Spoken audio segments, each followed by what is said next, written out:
Chapter 182. Walala. The calming sound of running water rose and fell slightly on the lukewarm surface of the water. Woo!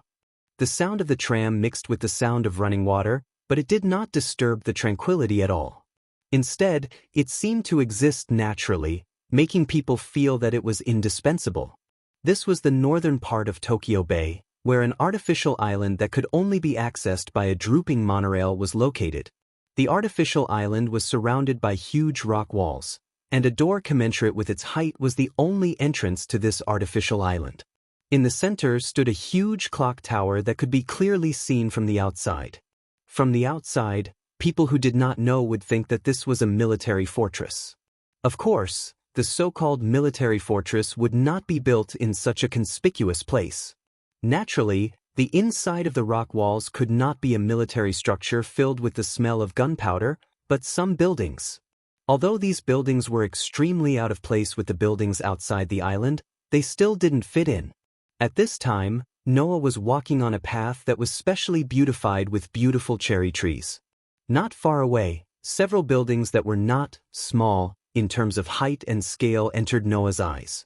The style of the buildings was probably closer to the Western style, but also had the flavor of the church. From the appearance, it was not an ordinary high-end building. Therefore, who would have thought that this was a school in the first place? Even Noah felt a little out of place. He tightened the strap of the side bag he was carrying on one side of his shoulder and could not help but sigh. This was the location of Haolang School. Originally, Noah thought that the location of this mysterious school would be gloomy and shameful. Who would have thought that it was actually such a high-end and beautiful place? Fortunately, Noah was not the kind of person who would judge the nature of a thing based on its appearance. Otherwise, he would really think that this was just the location of an ordinary aristocratic school. In fact, such a high-end place had many mysterious places. Although it was very unbelievable, everything on this artificial island operated with Haolang School as the center. That was to say, the location of the huge clock tower that could be seen even from the outside was the specific location of Haolang School. Noah was not the only one. Many students around were amazed by this high-end place. That's right, there were many students around Noah. These students were all here to participate in the entrance examination. Noah had only recently found out that Haolang Academy would be accepting applications from junior high school students from various schools today, allowing these students who were about to enter senior high school to enroll. As long as they could pass the school's admission examination today, then these students from various schools would be able to enter this school and enjoy the super high treatment of free tuition, accommodation, food, and monthly living expenses. It could be said that about 10 to 20% of the students who came here to register today were here for this reason. As for the remaining 80 to 90%, they seem to have been brought here by the staff of Haolang Academy who came to the school for an inspection. In other words, Haolang Academy had specially sent people to various schools to poach people. However, that was not strange. After all, Haolang Academy was really too mysterious. Even most people outside did not know of its existence. How could anyone take the initiative to apply for admission? This made the school seem even stranger. Undoubtedly, it looked so high-end, but why could it remain so mysterious outside? Even the students were specially sent to bring them here. Why did they do something superfluous? As long as this place was leaked as a publicity stunt, then the environment alone would make this place famous and attract many students, right? Unless, this school wasn't really just for people to study at all.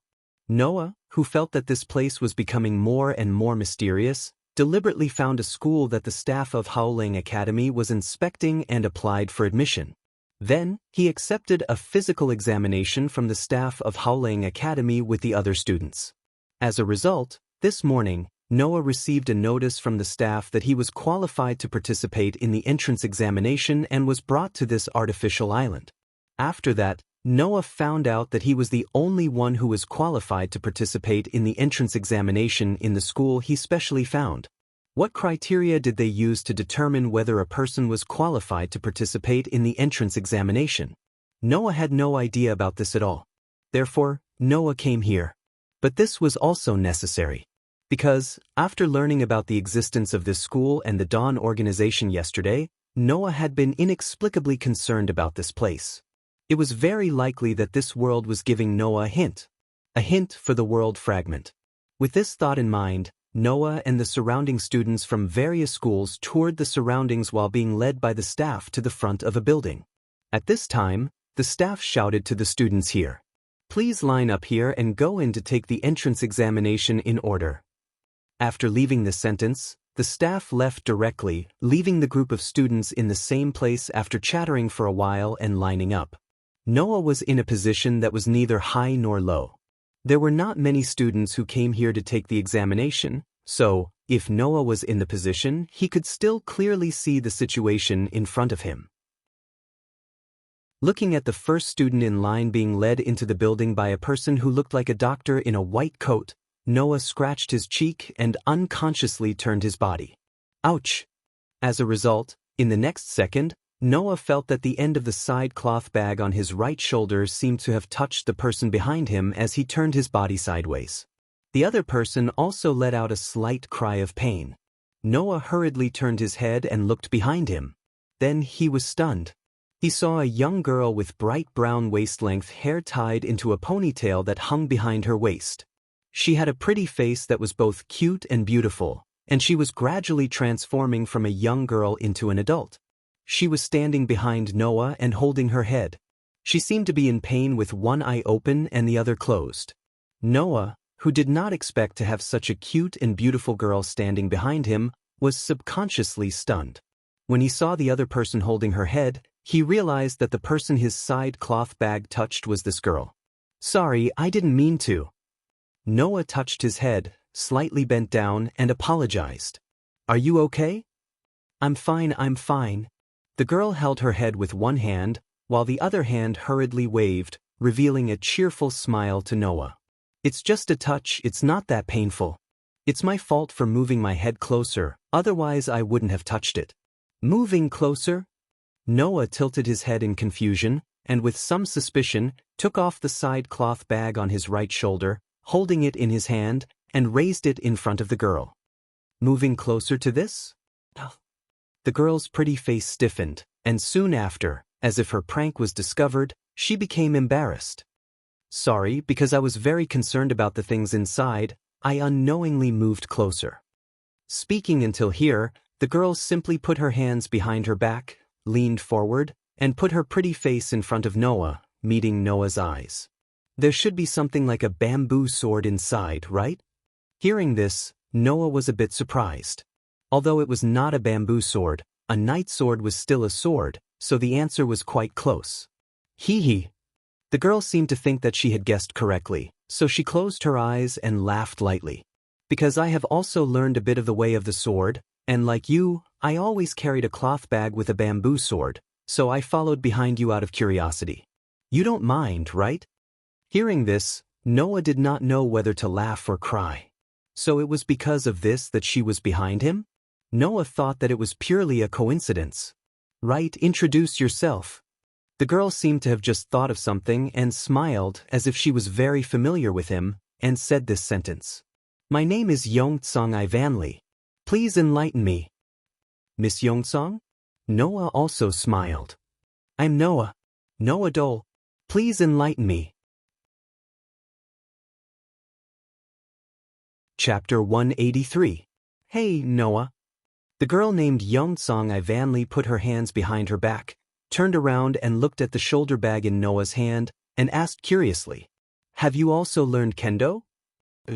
Noah pondered for a moment, and after finding that there was nothing to hide, he nodded.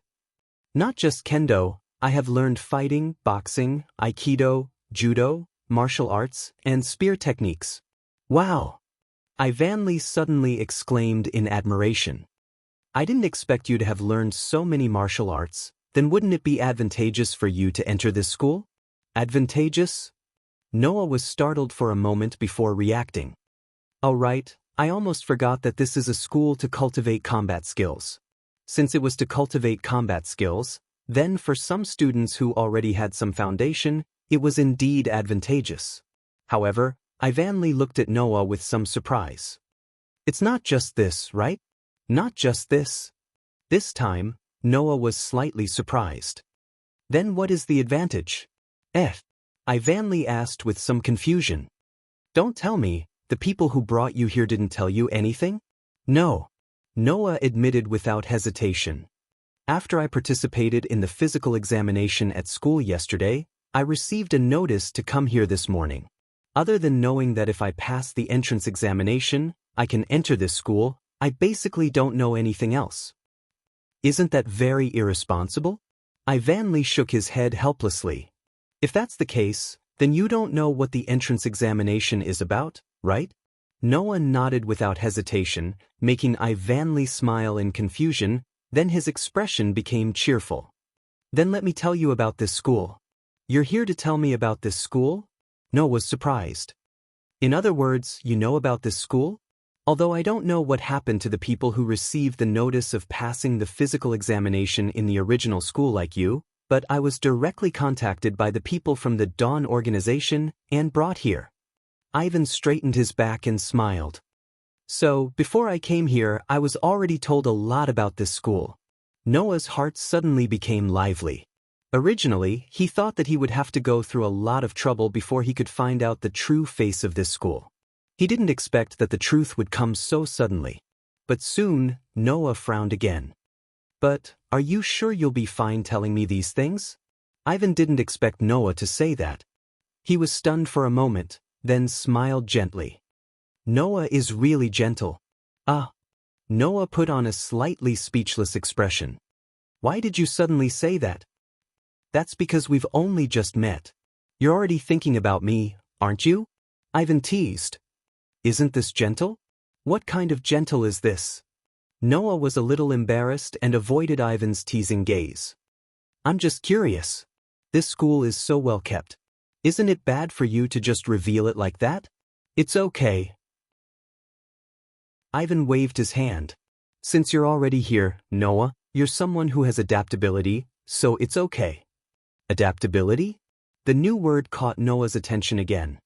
In that case, can you tell me more about it? Ivan smiled without saying anything. He tilted his head, as if he was thinking about how to start. After a while, he clapped his hands. You know about the Dawn organization, right? As soon as he said that, Ivan saw Noah's bitter smile. He immediately smiled bitterly and explained.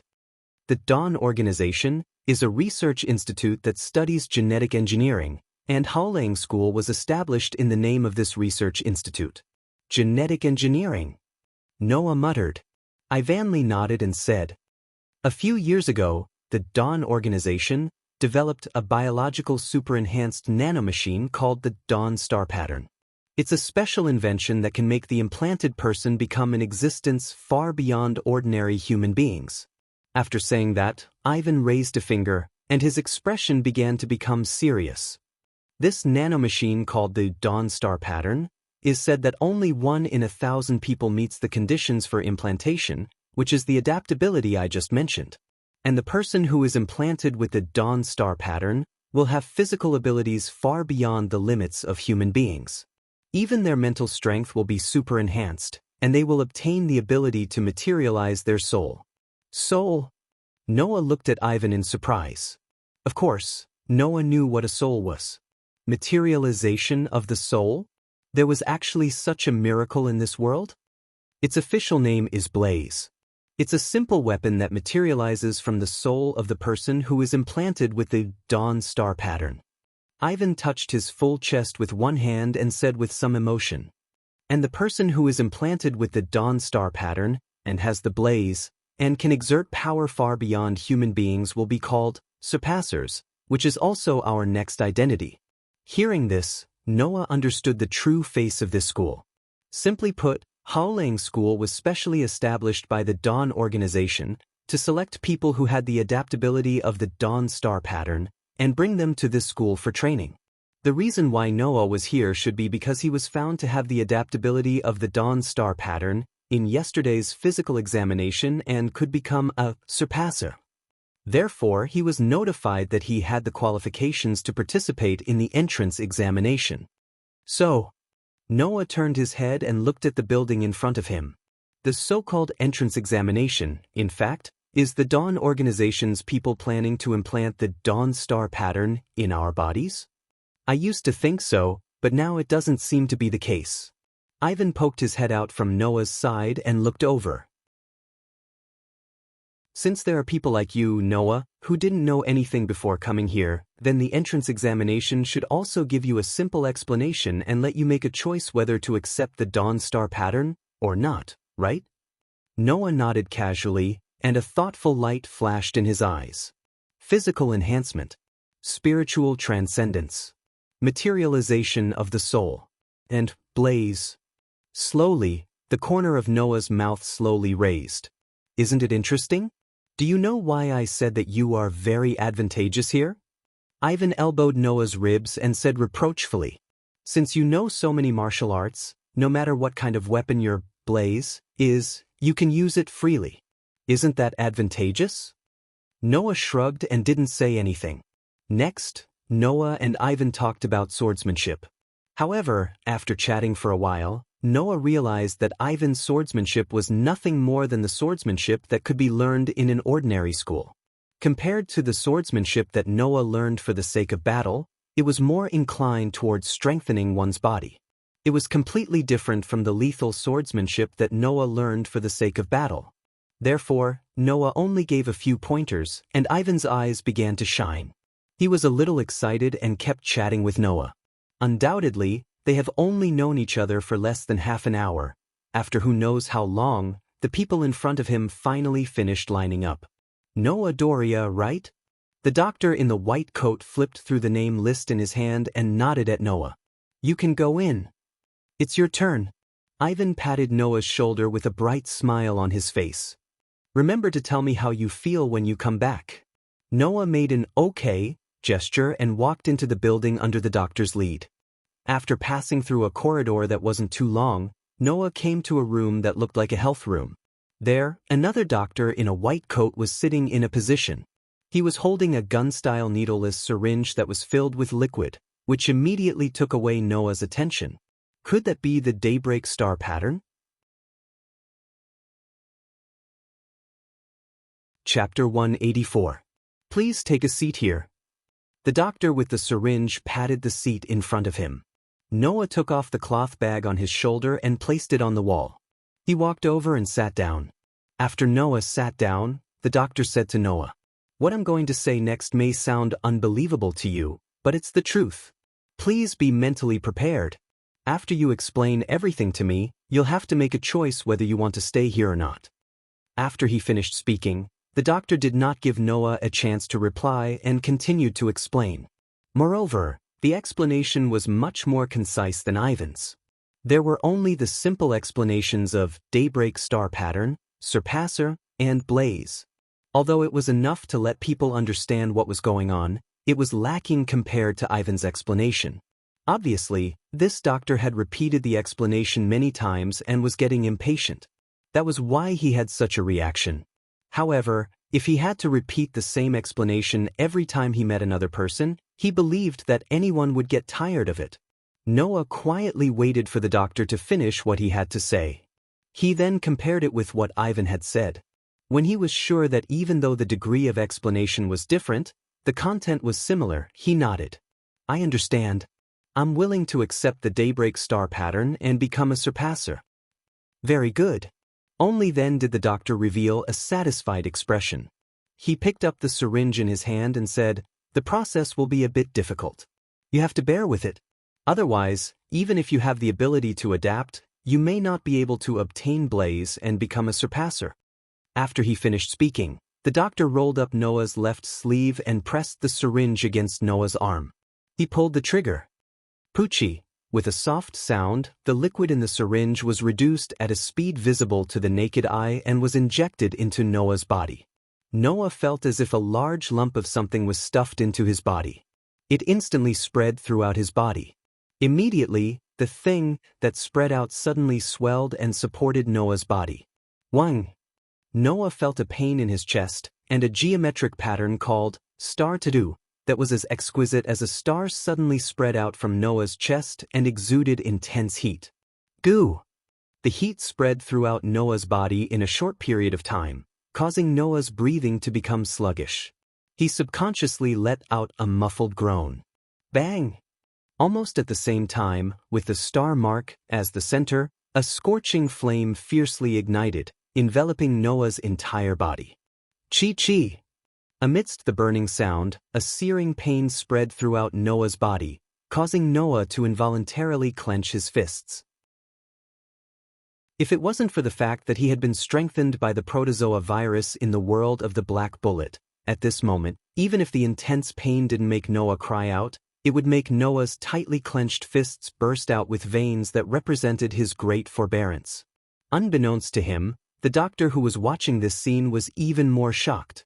Those who had previously experienced the baptism of the Dawn Star either directly screamed out or simply fainted.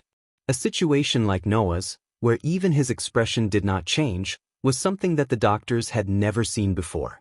Not to mention this time, even in the previous implantation of the Daybreak Star tattoo, the doctors had never seen such a case. On the other side, Noah, who was under the baptism of the Dawn Star tattoo, clearly felt the changes in his body. First of all, the changes in his physical strength were minimal. Obviously, even the Dawn Star tattoo, which claimed to be able to make a person become a surpasser and possess a physical strength that far exceeded the limits of a human, had no way to make Noah's body, which had been tempered thousands of times and strengthened to an inhuman level by the protozoa virus, have any obvious strengthening. However, the Dawn Star tattoo could not only strengthen a person's body, it could also strengthen a person's spirit. This was something that even the protozoa virus couldn't do. Therefore, Noah clearly felt it.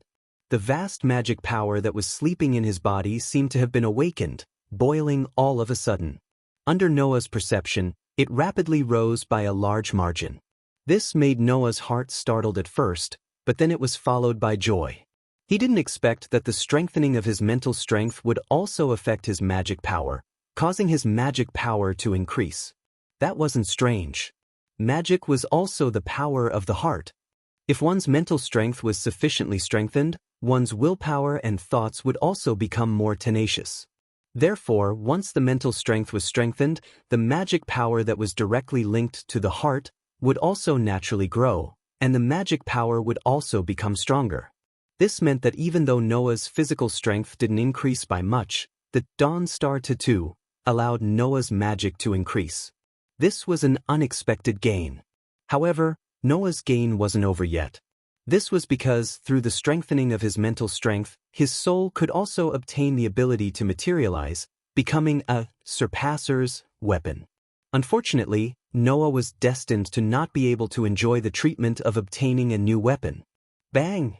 Just like that, the flames burning on Noah's body suddenly rose sharply, expanding more than 10 times in an instant, enveloping half of the entire infirmary.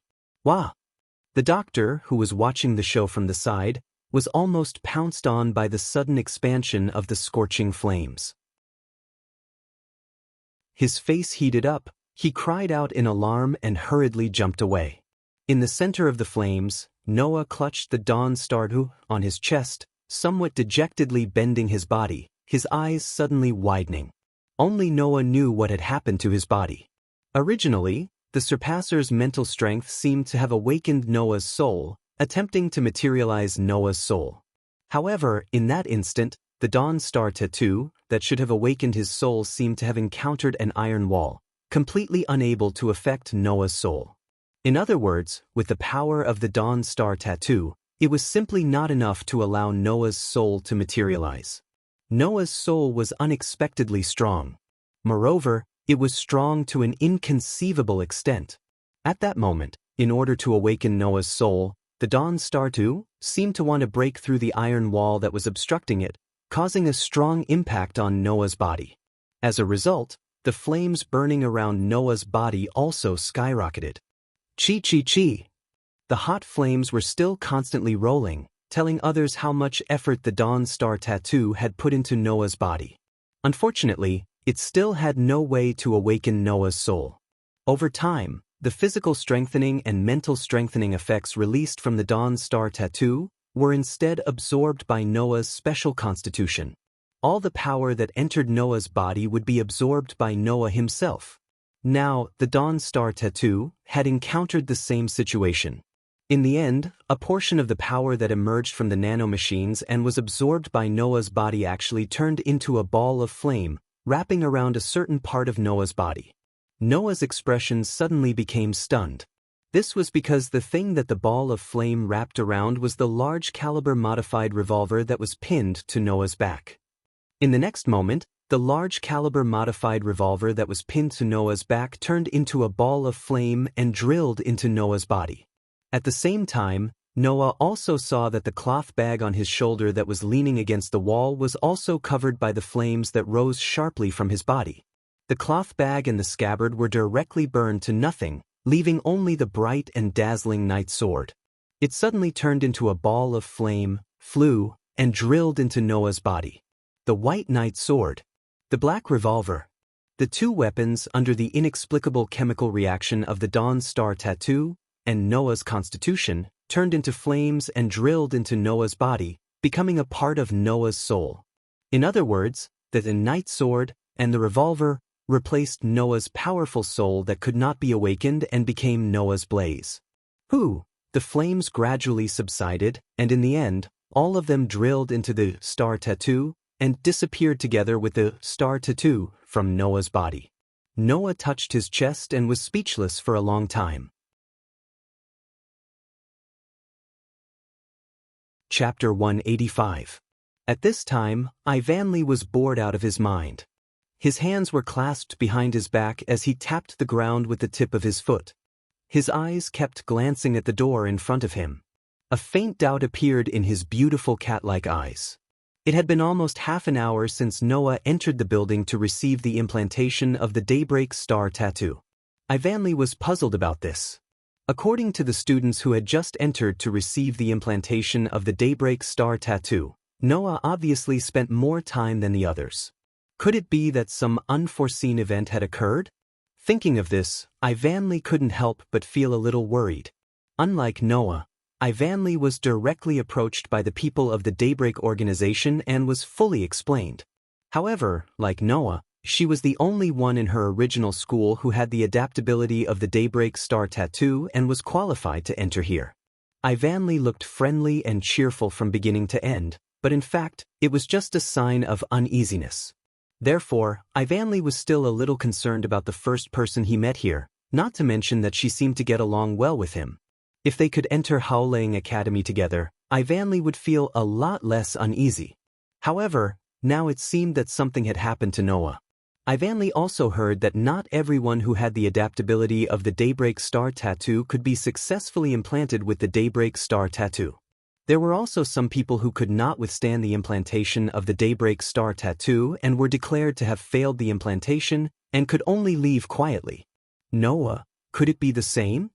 Ivanli murmured worriedly.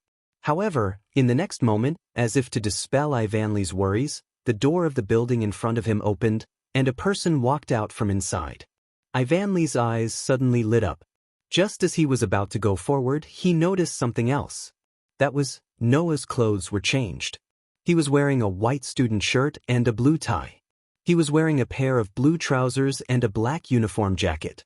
It was the uniform of the boys of Howling Academy. Wow! Ivanli immediately moved closer and started to twirl around Noah with sparkling eyes. It's so different when you put on the uniform. I'm so envious. What's there to be envious about? Noah didn't know whether to laugh or cry as he pointed in the direction of the building. It's your turn now. You'll be able to put on your uniform soon.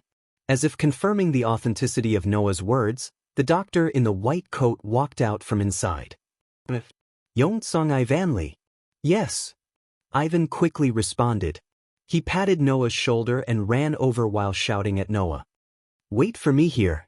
You can't run away by yourself. After that, Ivan ran into the building as if he couldn't wait any longer. Noah was stunned, his mouth wide open. After a while, he let out a bitter laugh.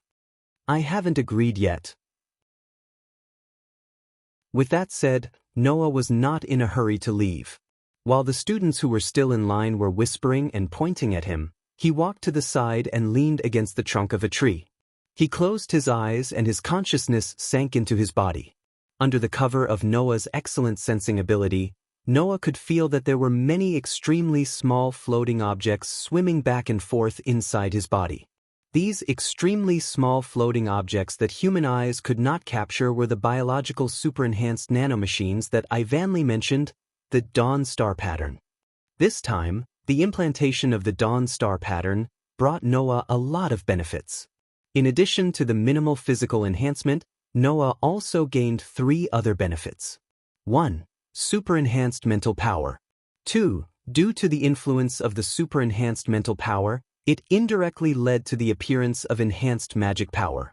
3. Although the soul was not awakened, the Night Sword and Revolver also became his blaze under the effect of the Dawn Star pattern and Noah's own physical constitution. Noah also did not expect that his physical constitution that could absorb all the power that entered his body would actually produce a chemical reaction with the Dawn Star pattern, resulting in the result of his 2 personal weapons becoming part of his soul. However, Noah could roughly guess the reason for such a change. The so-called surpasser referred to an individual who had been implanted with the Dawn Star pattern and had a physical ability and mental power that far exceeded that of a human. They also obtained the ability to materialize their soul into a weapon, thus obtaining the ability Blaze. The Dawn Star pattern that was implanted into people's bodies was a biological super-enhanced nanomachines that were so small that they could not be seen. Noah's physical constitution that could absorb all the power that entered his body was correct. However, this constitution could not absorb solid power. Could it be that if a sword pierced Noah's body could also absorb the sword that entered his body? That was naturally impossible. And the nanomachines were clearly within the range of solid power, so Noah's constitution naturally could not be effective against them. However, just because it could not be effective against the nanomachines themselves, it did not mean that it could not be effective against the nanomachines themselves. The Dawn Star pattern explained clearly that it used these nanomachines to strengthen a person's physical body, super-enhance their mental power, and let a person's soul obtain the ability to materialize. Once the Dawn Star pattern was removed, all the nanomachines in the body would be expelled from the body, and the surpasser would once again become an ordinary person.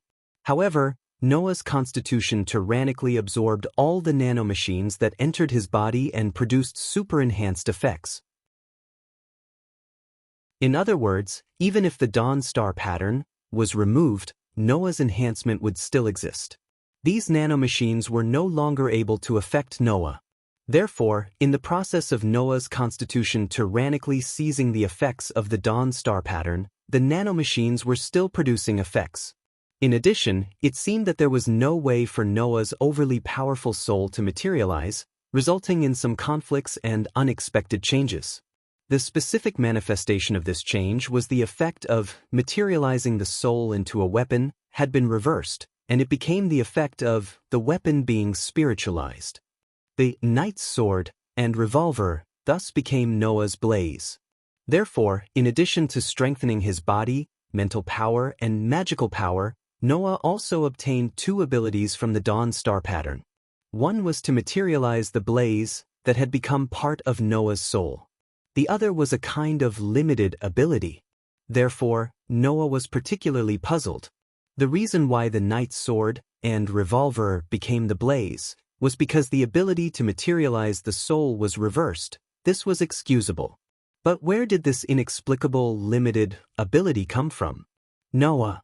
Just when Noah was still puzzled, a weak voice woke Noah, who was immersed in his thoughts, causing Noah to open his eyes. Ivanli appeared in front of Noah at an unknown time, and she had changed her clothes. It was a girl's uniform with blue shoulder guards and a white frilly collar on top of a white shirt. The part below the chest was wrapped in a black vest, and the lower half of the body was a blue pleated skirt. Originally, Ivanli was a very beautiful and cute girl, and with this uniform, she looked more youthful and lively, causing people to be unable to help but look askance. However, Ivanli's expression looked very tired, which gave Noah a fright. "What's wrong? Why do you look so tired?" "Of course I'm tired," Ivanli said as if she wanted to cry but had no tears. Although there were instructions before implanting the Dawn Star pattern, who knew that the process would be so painful I almost thought that I was going to be burned to death. Only then did Noah understand. He couldn't help but laugh out loud. Ah! Ivanli suddenly pointed at Noah with a face full of anger. I'm going through so much trouble, and you're making fun of me. After saying that, Ivanli raised her fist and pretended to hit, causing Noah to laugh out loud. He dodged Ivanli's fist and ran away. Don't run.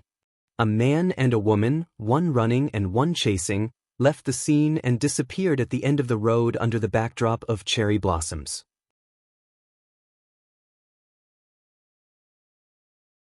Chapter 186. As everyone knew, the organization that founded Howling Academy was the genetic engineering research organization that developed the Dawn Star Rune, the Dawn Organization.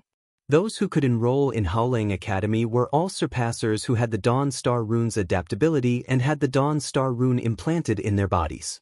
That was to say, the students who could study in Howling Academy were all people who had become non-human beings and had the Dawn Organization's bio-enhanced nanomachines implanted in their bodies.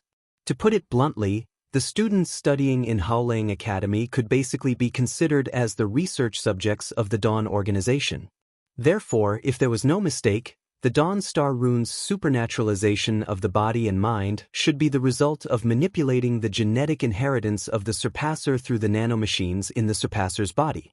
In any case, the Dawn Organization was a research organization that studied genetic engineering. This was what many people had guessed as well, including Ivan. Therefore, the students who come to Howling Academy to study usually have a reason for coming here.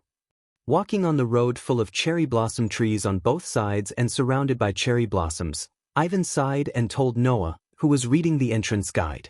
Although there are some students who came because of the extremely generous treatment of Howling Academy, such as free tuition, accommodation, food, and even living expenses, after those people realized that they would become the research subjects of the Dawn Organization, they should seriously consider whether to stay or not, right?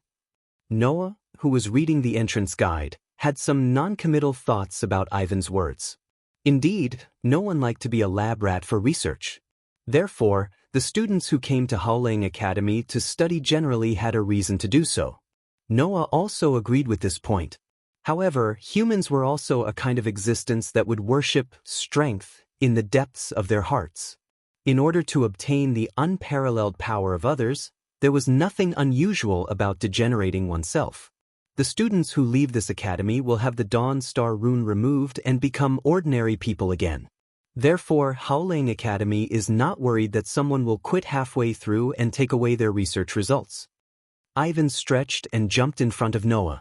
Facing Noah, he walked backward along with Noah's footsteps, and his eyes met with Noah's eyes. So, Noah, if you don't have a reason to stay here, it's not embarrassing to go back on your word now. Hearing this, Noah shrugged. Indeed, Noah did not have a reason to stay in Howling Academy. The only reason Noah came to Howling Academy was because he relied on his incomparably trusted intuition. He felt that if he came here, he would be able to get closer to the world fragment that was lost in this world. He came here with the mentality of giving it a try. Although Noah trusted his intuition very much, if it was necessary, he would not stay here no matter what. At most, he would look for other ways to obtain the world fragment.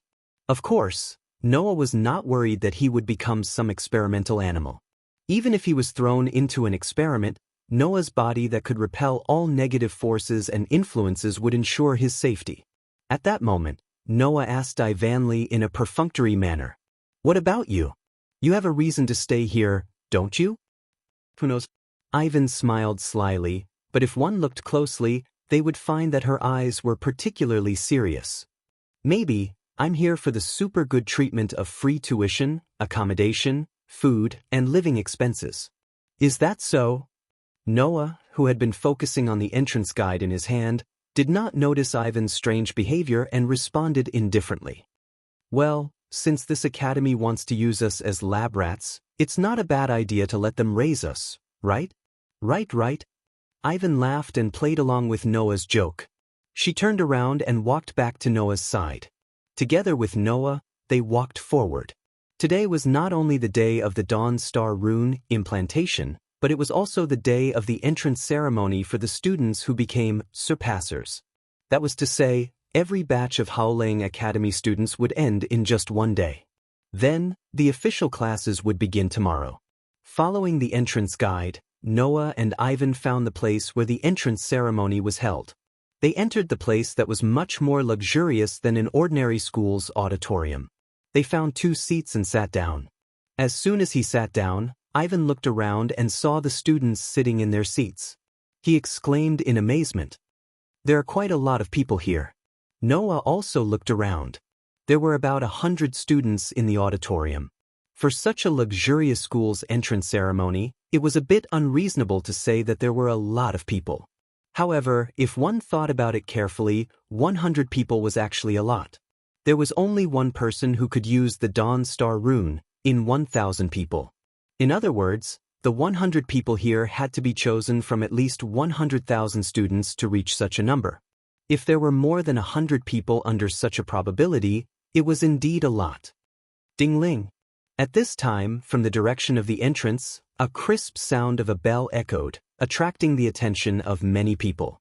When the people who heard the sound looked in the direction of the entrance, all the sounds in the auditorium receded like a tide and disappeared. Ivan also widened his eyes slightly, and even Noah subconsciously turned his gaze to the source of the sound, unable to speak. Because there was a girl who would never disappear from one's memory. She left a deep impression in everyone's mind as she slowly walked in from the entrance and entered everyone's sight. It was a petite girl with long silver hair that reached her waist. Her skin was abnormally fair, and her eyes were an extremely eye-catching deep red. It was as if she came from a foreign country. She looked to be around 13 or 14 years old, and her figure was rather petite.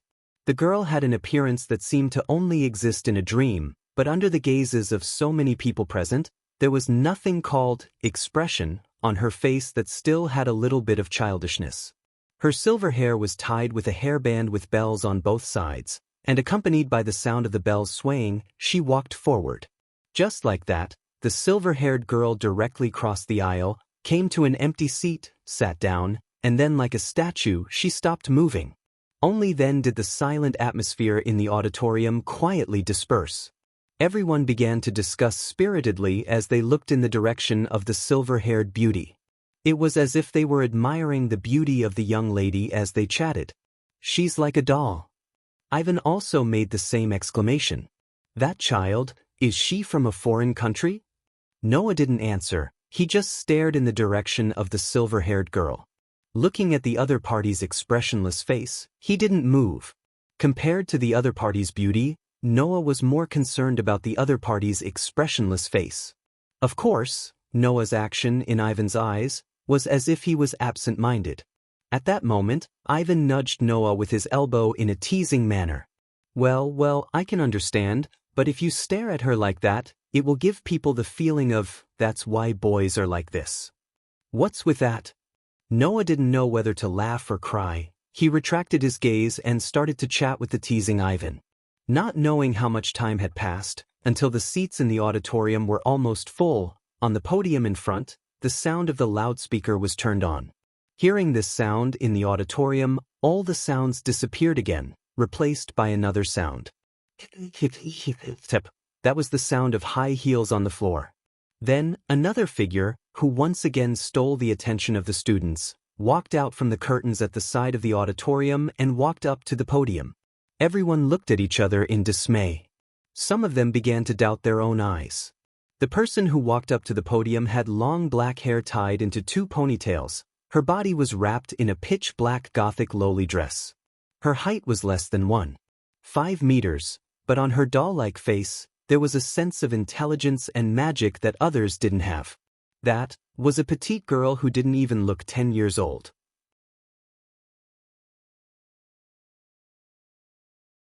Chapter 187. Looking at the dark and magical little girl slowly walking up to the podium, the group of students seemed to be a little restless. Noah also looked at the little girl who looked like a doll, and his eyes narrowed slightly. He believed that the identity of this little girl was known to everyone present who had read the entrance guide about the director of Howling Academy. That's right. The little girl in front of him, who looked like she was not even 10 years old, was the director of Howling Academy. She was a genetic engineering research expert who belonged to the Dawn organization, 99 Lunar Nights. In other words, if the students studying in Howling Academy were all lab rats for research, then this little girl named 99 Lunar Nights was the person who wanted to use all the lab rats here for experiments. In front of everyone present, the director stood on the podium and looked at the many students below. A slightly evil smile gradually appeared on her delicate doll-like face. Welcome, freshmen, to Howling Academy. I am the director of this academy, 99 Lunar Nights. Just when everyone thought that the director was going to start the boring entrance ceremony without any nutrition, unexpectedly, the director tilted her head and said this. Although I would like to thank everyone who came from different places, that will have to wait until everyone has experienced the traditional activity of this academy, the ceremony of qualification. Below, Noah was slightly stunned. Ceremony of qualification? What's that? Not only Noah, but even Ivanley and the students in the auditorium were puzzled. The director seemed to ignore everyone's puzzlement and continued to explain. First, please confirm the person sitting next to you. Next to us? Noah and Ivanley immediately looked at each other. Needless to say, the person sitting next to Noah and Ivanley was each other. Then the director, who was full of evil, smiled, and her smile became more and more evil. The next sentence directly changed the atmosphere of the entire auditorium. Then, I would like to invite all new students to immediately battle with the person you have confirmed. Wadash! The entire auditorium suddenly burst into an uproar, and astonished voices continuously rang out from all directions. Duel! Noah and Ivanley, who were still looking at each other, narrowed their eyes at the same time. Ivanley turned his head abruptly to look at the podium, his face full of disbelief. Noah slowly raised his head and looked at 99 Lunar Nights, who was full of evil, with his dark eyes flickering. The director, on the other hand, seemed to not have noticed the commotion and began to explain cruelly. In the following duels, the winner will be able to obtain the Academy's recognition and become a student of the Academy. The loser will have his Daybreak Star rune removed after the duel. There are no restrictions on the specific rules. Everyone can use the miracle that they have obtained today, Blaze. If the victor isn't decided within 10 minutes, then both parties will be expelled from the Academy. At this point, the petite director seemed to be amused by her own words, and the corners of her mouth curled up. Of course, you can also choose not to use Blaze, but it must be mentioned here that the so-called Blaze is actually a weapon that materializes the soul through the spiritual power strengthened by the Daybreak Star tattoo. Therefore, Blaze can only cause fatigue and pain to the attacking opponent's spiritual power and will not cause harm to the person's body. However, if you don't use Blaze, then the damage caused will be directly reflected on the opponent's body.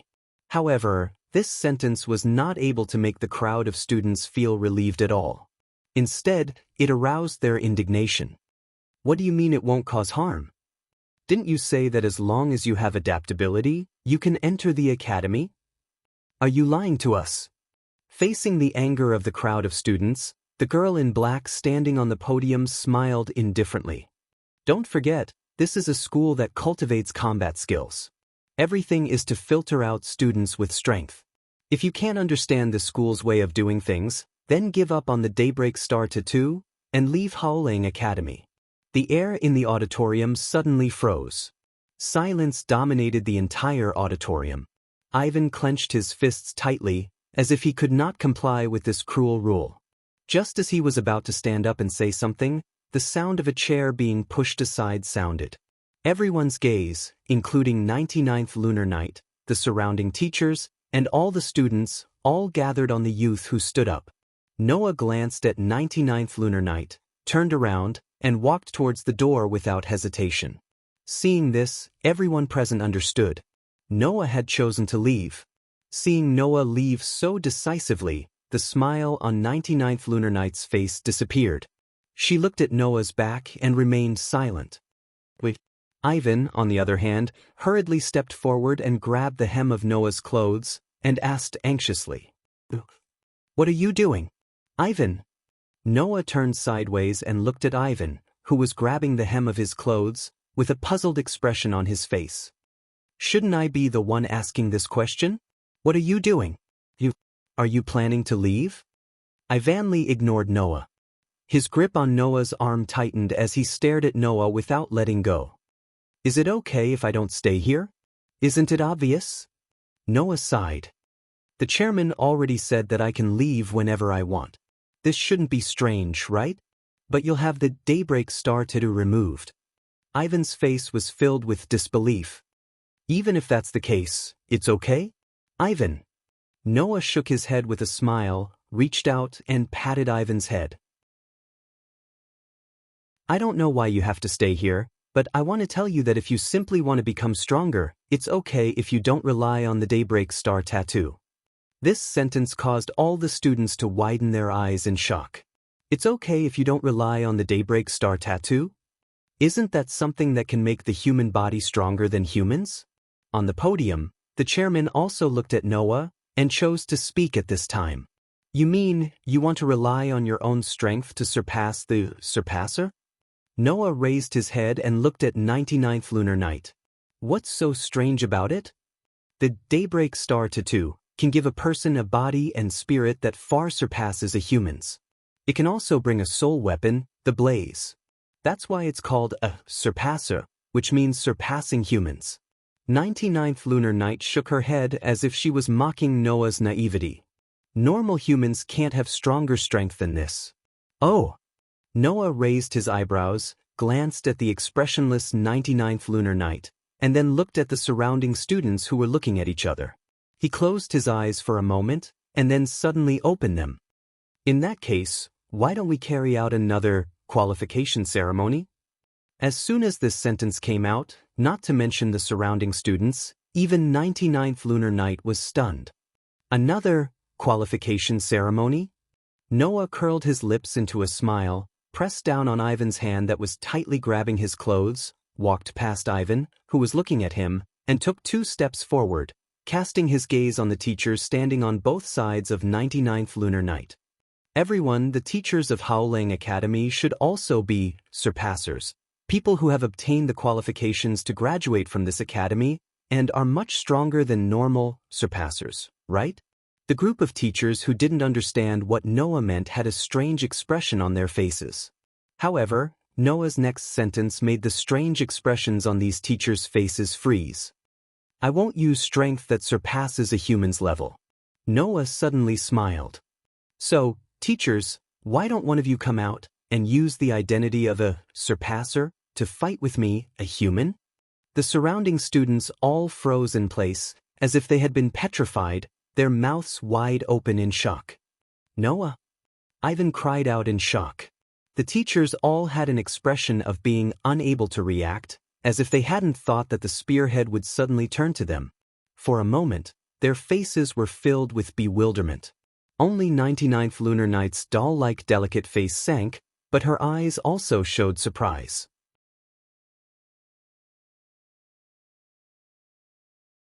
Chapter 188. Bearing the astonished gazes from all directions, Noah, who had a calm expression on his face, sighed in his heart. It was a pity. In fact, Noah was very curious about this school. Surpassers. The people hidden in this ordinary world.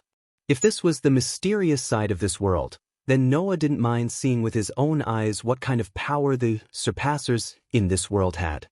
Unfortunately, 99 Lunar Night's words dispelled Noah's idea. As mentioned before, although he felt that he could more or less get closer to the world fragment in Howling Academy, Noah had no reason to stay here.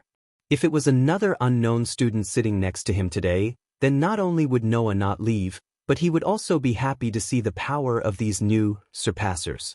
However, the person sitting next to Noah was not a stranger, but the first real friend he made in this world. Although they had only known each other for less than half a day, Ivan had a personality and charisma that others couldn't hate, which made Noah spend a rather pleasant time with him. Let Noah fight with Ivan? For such a dispensable reason like staying in Howling Academy? Then, if he won, Noah would be kicking away the first friend he made in this world. If he lost, with Ivan's personality, he would definitely feel guilty, and he would still have to leave. Since that was the case, why not just leave and have a good time? Anyway, Noah didn't have any reason to stay here, right? As for removing the daybreak star pattern, Noah didn't care at all. All the effects of the daybreak star pattern had been absorbed by Noah's special constitution. Even if the daybreak star pattern was removed from Noah's body, Noah's enhancement would still exist, and the blaze, and the limit ability would also not disappear. Therefore, even if the other party didn't remove the daybreak star pattern from his body afterwards, Noah would definitely use magic to expel all the nanomachines in his body at the right time. Of course, before that, it didn't matter if he let these people who thought that they had the power to surpass human experience a little bit of true strength. The ability Noah obtained from the daybreak star pattern, in addition to the blaze, there was also an inexplicable limit that appeared. By using this ability, Noah could freely adjust the strength of his various aspects of power. At first glance, this ability seemed useless, but Noah found that it was like a spring. The tighter the restriction, the higher it would bounce. This limit ability could make Noah's restricted power self increase bit by bit. Hence, on the way to the auditorium, Noah had already restricted all of his mana and allowed it to enter a state of automatic enhancement. Now, Noah activated the limit ability to limit his own strength. All of a sudden, Noah's strength, stamina, endurance, speed, agility, and other physical attributes began to decline at a clear rate. It didn't disappear. Instead, it was as if he was wearing a limit device and was forced to a standard. In other words, these powers that exceeded the standard were all sealed in Noah's body, making Noah reach a state where he could only use the strength of an ordinary person. Shaking his arm's strength that had decreased to a frightening degree after the limit, Noah looked straight at 99 lunar nights on the podium, and the corner of his mouth hooked up. How about it, Miss Chairman? Do you want to see if the power that you said ordinary people can't have can do anything to me? Noah. Ivan quickly stepped forward. What are you talking about? How can ordinary people? Before Ivan could finish his words, 99 lunar nights suddenly laughed and interrupted Ivan's words. Since it's like this, there's no harm in giving it a try. After saying that, 99 lunar nights turned her head and looked at a middle-aged teacher. Teacher Daisuke, can I trouble you? Understood, Chairman. The teacher named Daisuke nodded and walked towards Noah, arriving in front of Noah. First, he sized up Noah, then his eyes showed an indifferent expression. You really decided to only use the strength of an ordinary person to fight with me? Noah raised his hand and stopped Ivan, who still wanted to say something. Ignoring Ivan's worried face, he took a step forward. You also came from an ordinary person, right? You should be able to clearly distinguish whether or not I will use the strength of an ordinary person, right? Your opponent is not an ordinary surpasser, but an existence that can guide surpassers. On the podium, 99 lunar nights said, It doesn't matter if you use the strength you obtained, you can also use blaze. I can give you special permission. Noah didn't answer, but looked at Daisuke, silently expressing his disdain. Looking at Noah, who casually stood in front of him, Daisuke stretched out his hand and pressed his chest. Blaze. With the sound of the incantation to summon the soul, a gorgeous star pattern rotated from Daisuke's chest, bringing a hot flame, covering Daisuke's hands. After the flame dissipated, a pair of pitch-black iron weapons with lines on the surface appeared in Daisuke's hands. It was a simple weapon called brass knuckles. I won't be merciful, Daisuke said indifferently. What kind of power do surpassers have? Look carefully. After saying that, Daisuke fiercely clenched his fists, and the brass knuckles collided with each other. After a clang sound, Daisuke's feet stepped on the ground, and his body directly rushed toward Noah, clenching his fists, and the sharp part of the brass knuckles on his fists immediately flashed with some cold light. Shio! When he was only half a meter away from Noah, Daisuke's figure suddenly stopped, and his right hand drew a tricky angle, and in the sharp sound of the air exploding, he directly aimed at Noah's head. With that speed, with the speed of an ordinary person, it's absolutely impossible to avoid. Daisuke had such confidence. However, the careless Daisuke didn't notice that before he punched, Noah's body had already begun to move. As if he had already expected Daisuke's attack, Noah tilted his head before Daisuke punched. Hoo! The fist with the brass knuckles immediately made a loud sound, brushing Noah's shoulder and cheek, and swinging in the air. Daisuke's face suddenly changed. At this time, Noah had already raised his palm, fiercely grabbed Daisuke's hand, and kicked Daisuke's knee. Bang! In the midst of the impact, Daisuke only felt pain in his knee, and his body softened, and he involuntarily knelt down. However, before Daisuke knelt on the ground, Noah's body turned, and his back was facing Daisuke, and his hand that grabbed Daisuke's arm pulled hard. In the state of Daisuke's unstable body, he directly carried Daisuke on his back and threw him to the ground. Thus, a standard shoulder throw was displayed in front of everyone. Bang! Good. Without warning, Daisuke was thrown to the ground by Noah's shoulder throw. In the midst of the collision, Daisuke suddenly spat out all the air in his lungs, and he was stunned. As a surpasser, he was actually thrown to the ground by a kid with the strength of an ordinary person? But the surrounding students were in a hubbub. I vainly covered her mouth, unable to hide her inner surprise. On the podium, 99 Lunar Knight's expression was slightly dignified, without the slightest trace of evil at the beginning. For the current Daisuke, those noises were like laughing at him, making Daisuke feel like his face was on fire. He gritted his teeth and jumped up fiercely.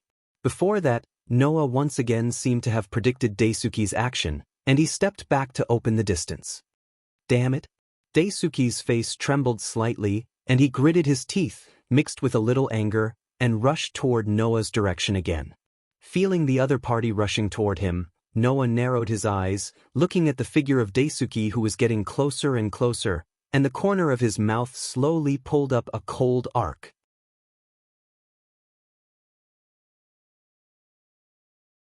Chapter 189. Bang!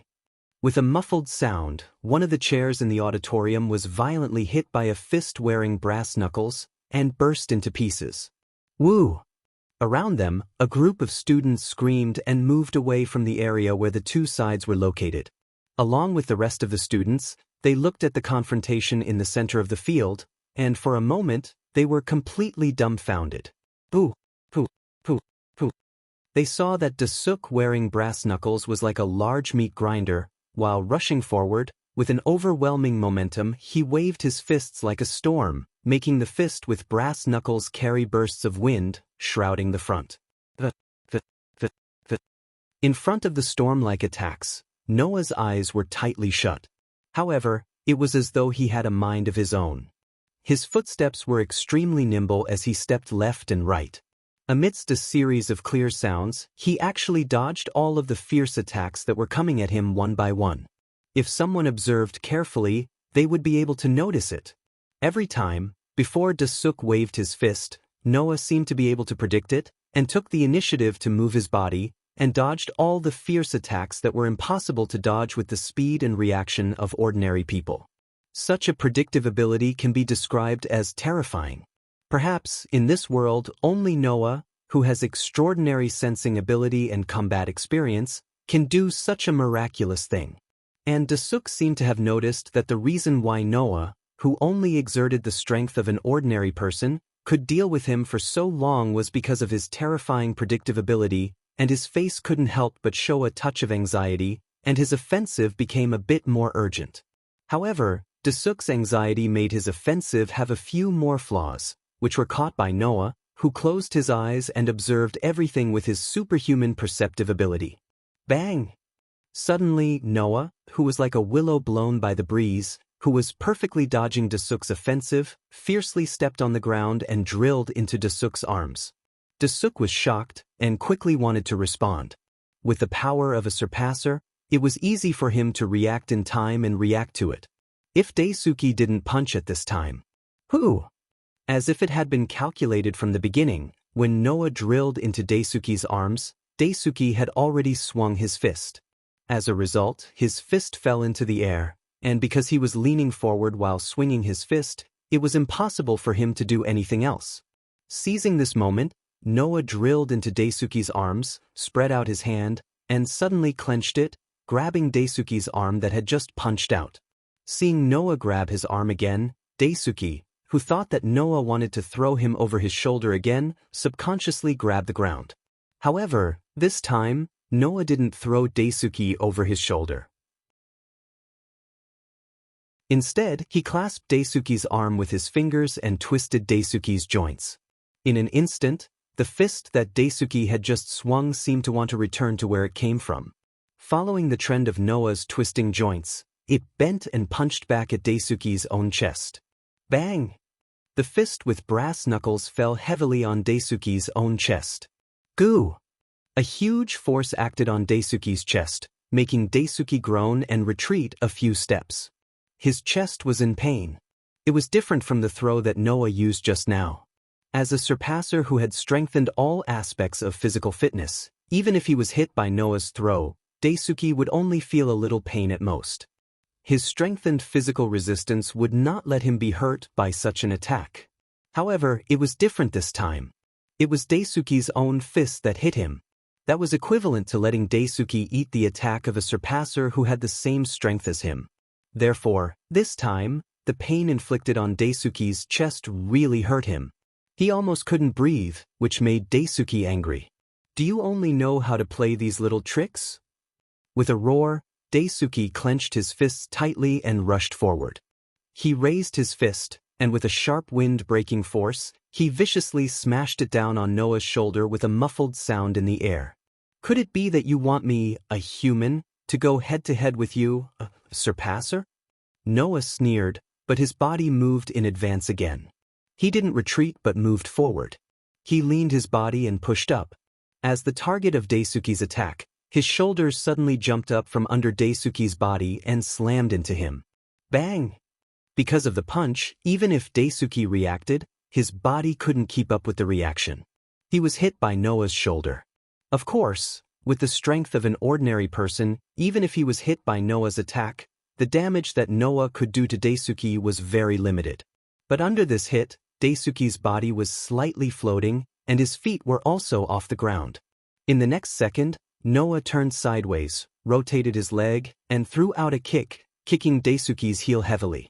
Daisuke, who was floating in the air, suddenly lost his balance. Pa! Thus, Daisuke fell to the ground and made a painful sound. Bastard! The furious Daisuke straightened his body and wanted to get up from the ground.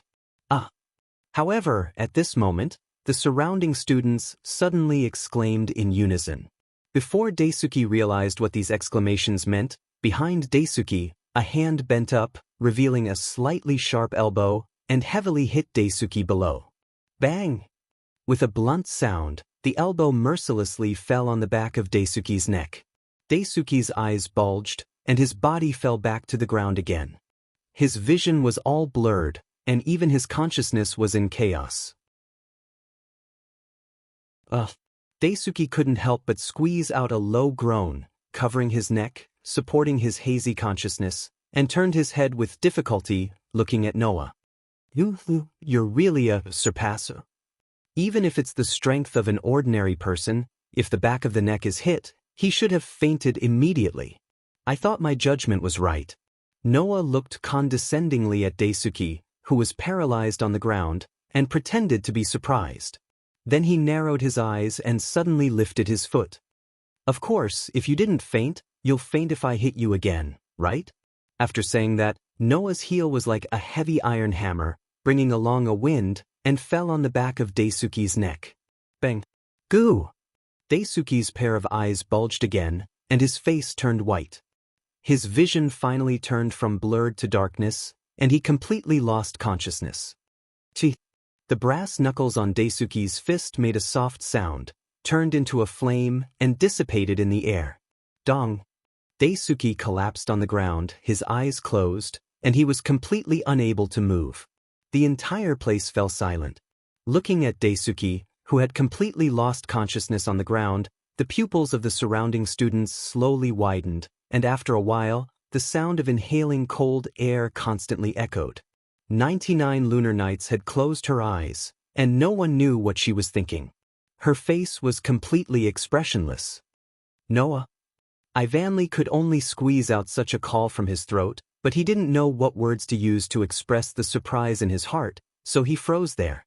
In front of everyone present, Noah patted the dust on his uniform, glanced at 99 lunar nights, who closed her eyes, and didn't say any words of victory, turned around, and walked towards the door.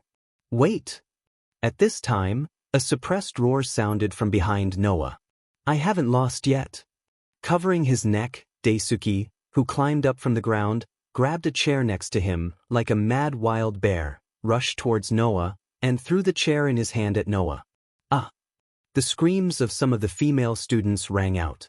Noah fiercely turned his body, swung his foot, and kicked Daisuke's hand that was holding the chair. Daisuke screamed in pain, his hand loosened, and the chair suddenly flew out. In front of the spinning chair, Ivanli stood there sluggishly.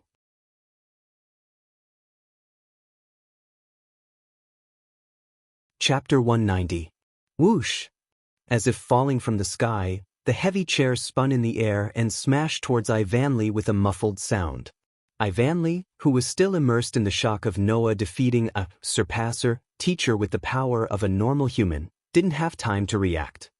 He could only stand there stupidly and watch the heavy chair smash towards him.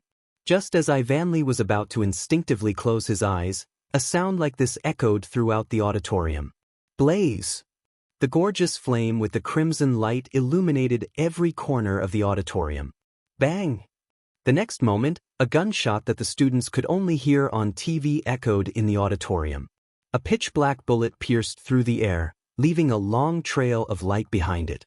It was like an extremely small meteor as it pierced through the atmosphere, bringing with it a sharp piercing sound as it flew towards Ivan's chair. Bang! The heavy chair suddenly exploded as if it had exploded. It scattered into pieces and dust and fell to the ground. Ivanli subconsciously raised his hand to block the shockwave caused by the chair's explosion. Then he opened his eyes and looked towards the direction of the gunshot along with everyone in the auditorium. Immediately, everyone in the auditorium saw it. He saw a weapon in Noah's hand that shouldn't have appeared here. Chi! Perhaps because he was too eager to use it, the flames from the blaze were still on Noah's weapon. After a while, the flames dissipated with a burning sound, exposing the weapon in the flames to the air. It was actually a gun.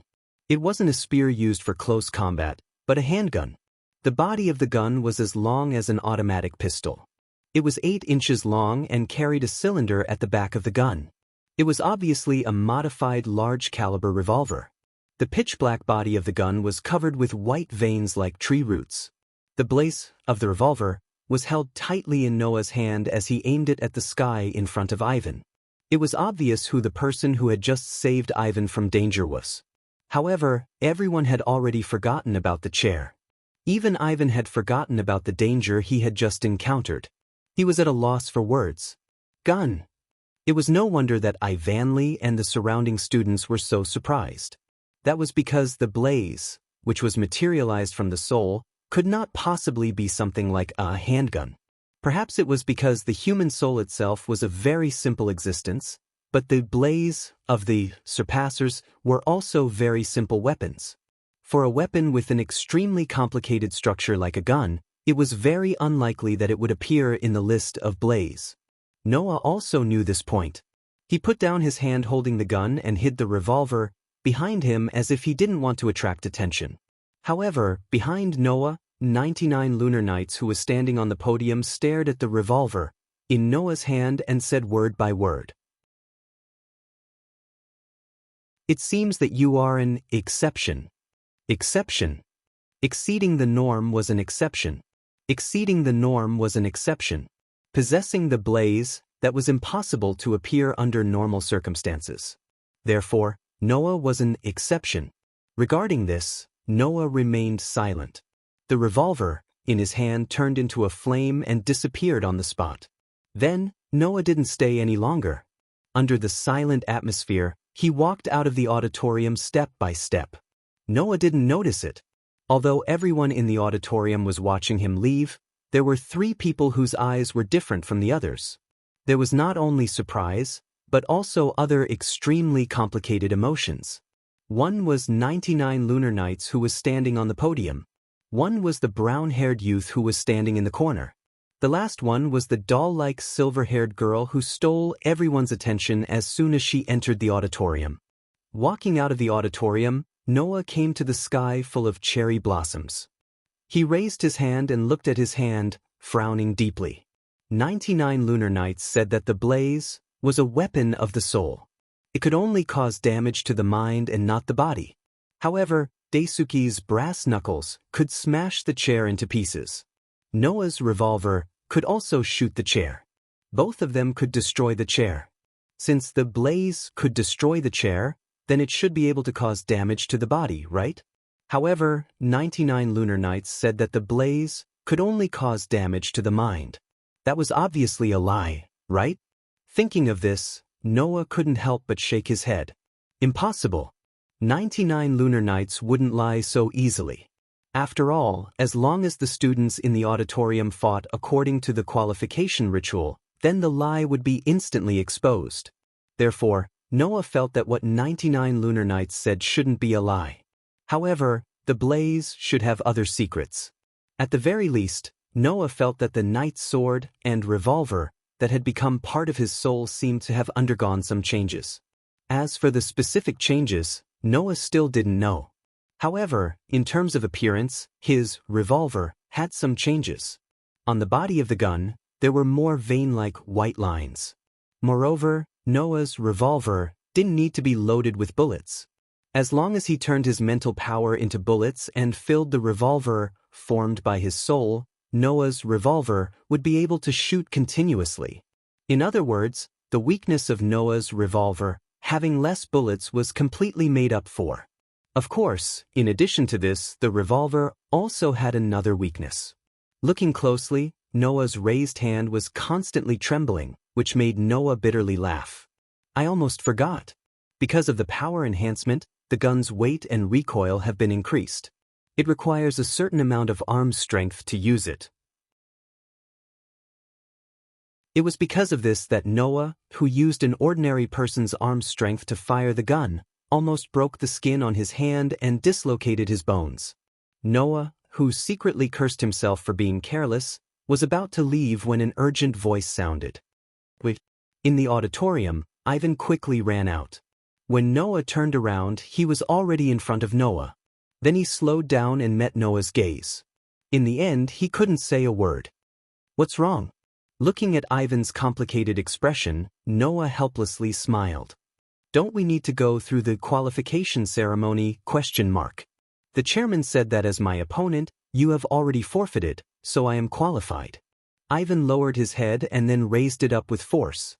His beautiful eyes flashed with a stubborn expression. You chose to give up because of me, right? Noah, who clearly saw the stubborn expression in Ivan's eyes, subconsciously wanted to shake his head, but under Ivan's gaze, he couldn't help but dispel the thought and sighed. Is it important? It may not be important to you, but it is very important to me. Ivan took a deep breath and showed a determined expression. I have something that I want to do no matter what, so I must stay here. Is that so? Noah shrugged. Then haven't you achieved it now? But that was achieved by stepping on other people's path. Ivan's voice was slightly dull. Even if you don't care, I still can't not care. Then all the more reason for you to pull yourself together. Seeing the determination on Ivan's face turn into pain, Noah couldn't help but reach out and touch her head. Otherwise, wouldn't my efforts be in vain? Ivan's mouth slightly opened, but after a while, he pursed it and changed it into a smile. Sorry and thank you. Oh. Noah chuckled and nodded. Good luck. The conversation ended. But at this moment, another voice interrupted. Can you give me a little time to talk to you? Accompanied by such a sentence, at the entrance of the auditorium, a girl dressed in black walked over step by step.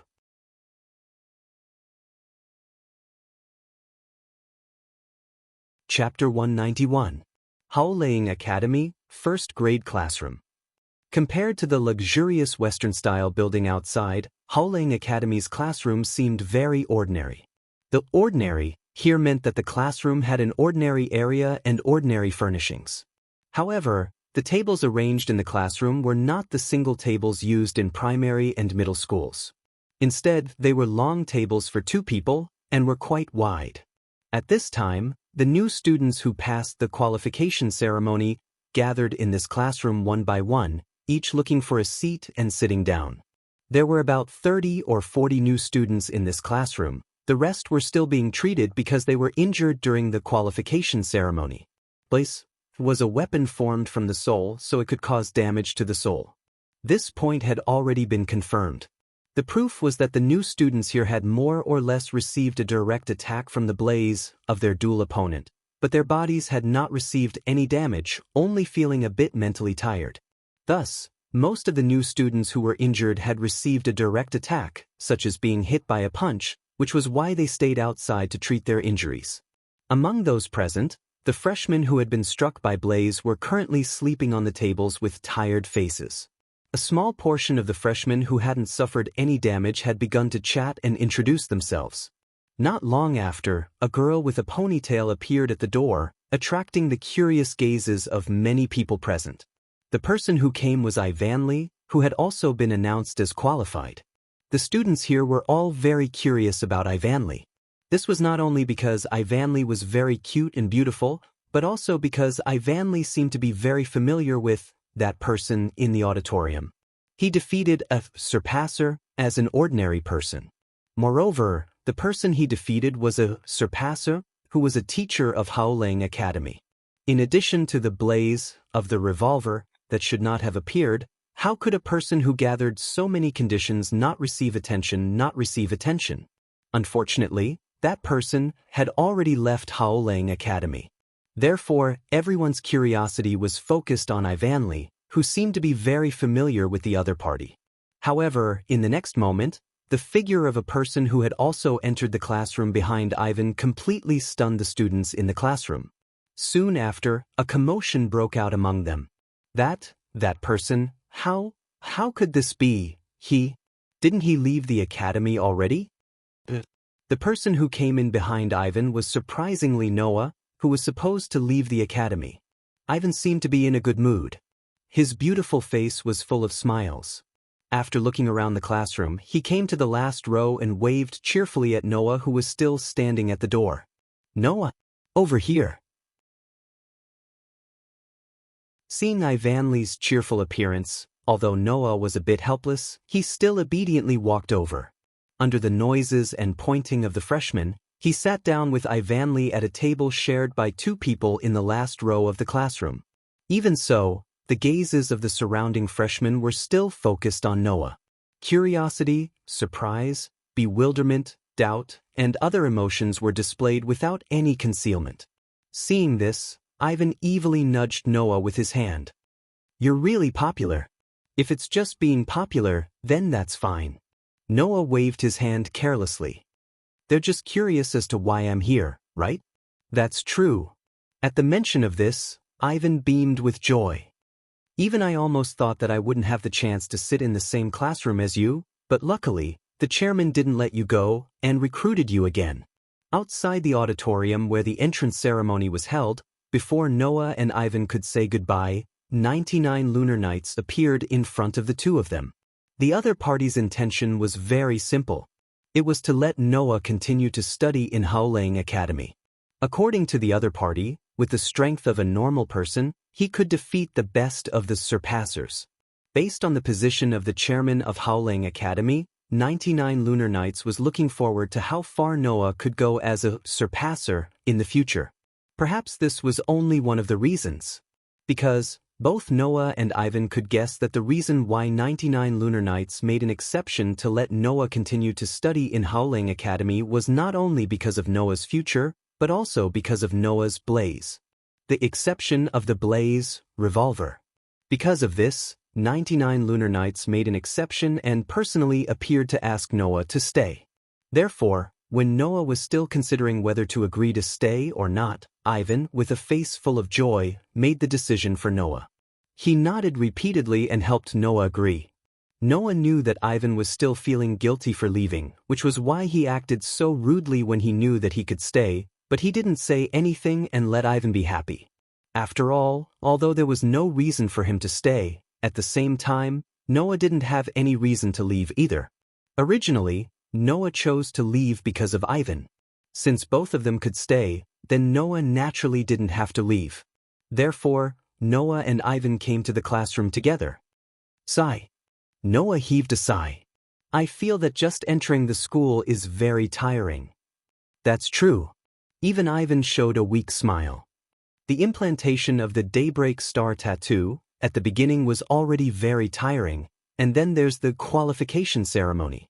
If it wasn't for you, I would still have to fight. The first day is already so tiring, I'm scared just thinking about the future. Don't tell me something unexpected will happen later? Noah said with a smile that wasn't a smile. For example, between you and your deskmate, only the one with better final exam results can stay, the one with worse results has to drop out, or something like that. It can't be. Ivanli's expression froze, and his smile became forced. No matter what, it can't be to that extent, right? As he said this, Ivan began to fidget, but in the next second he saw Noah's smile and suddenly woke up. Are you trying to make fun of me? Ivanli raised her fist angrily. Well, just kidding, just kidding. Noah laughed, then smiled at Ivan and said this very casually. Don't worry, if that kind of thing really happens again, I will still choose to let Ivan stay. Looking at the relaxed smile on Noah's face, listening to the seemingly casual words from Noah, Ivan's heartbeat suddenly sped up, his face blushed, and he quickly turned his head away. What's wrong? Nothing, really? But your face is so red. Then you're mistaken. You. Okay. I'm mistaken. Why are you so angry and hitting people? Oomph. Just as Noah and Ivan were fooling around at the door, a ding-ling sound entered everyone's ears. Then, the classroom suddenly became silent. When Noah and Ivan also looked at the direction of the door, the next moment, a beautiful figure was imprinted in everyone's eyes. Silver waist-length hair, deep red eyes, and hair with bells on both sides of her hair. Her figure was petite, and as beautiful as a doll. It was the silver-haired girl with stunning looks.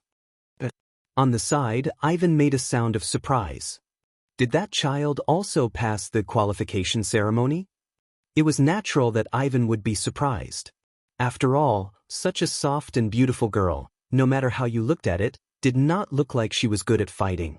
Just like in the auditorium, she did not care about the gazes of the people around her. After entering the classroom, she looked around. In the next second, a pair of crimson eyes were fixed in a certain direction. In that direction, Noah's gaze just so happened to meet with that person's.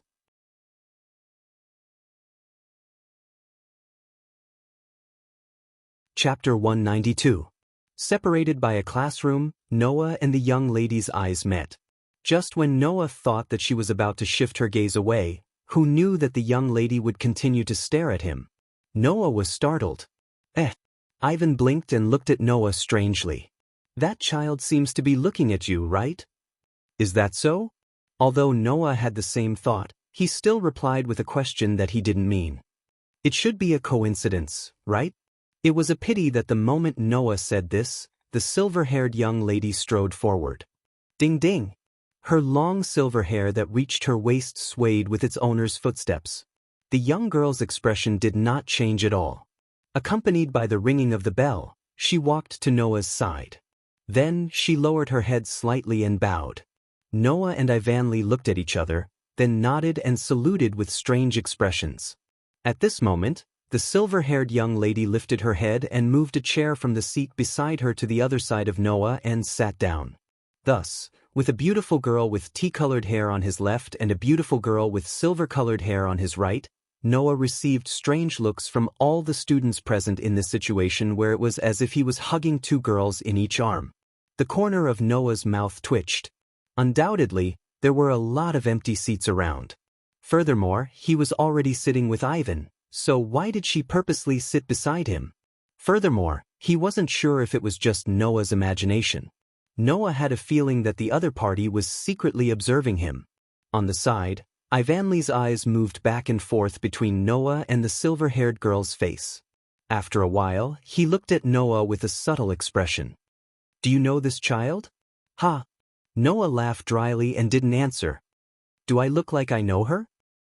"But," Ivan whispered to Noah, "no matter how you look at it, she looks like she's secretly looking at you, right?"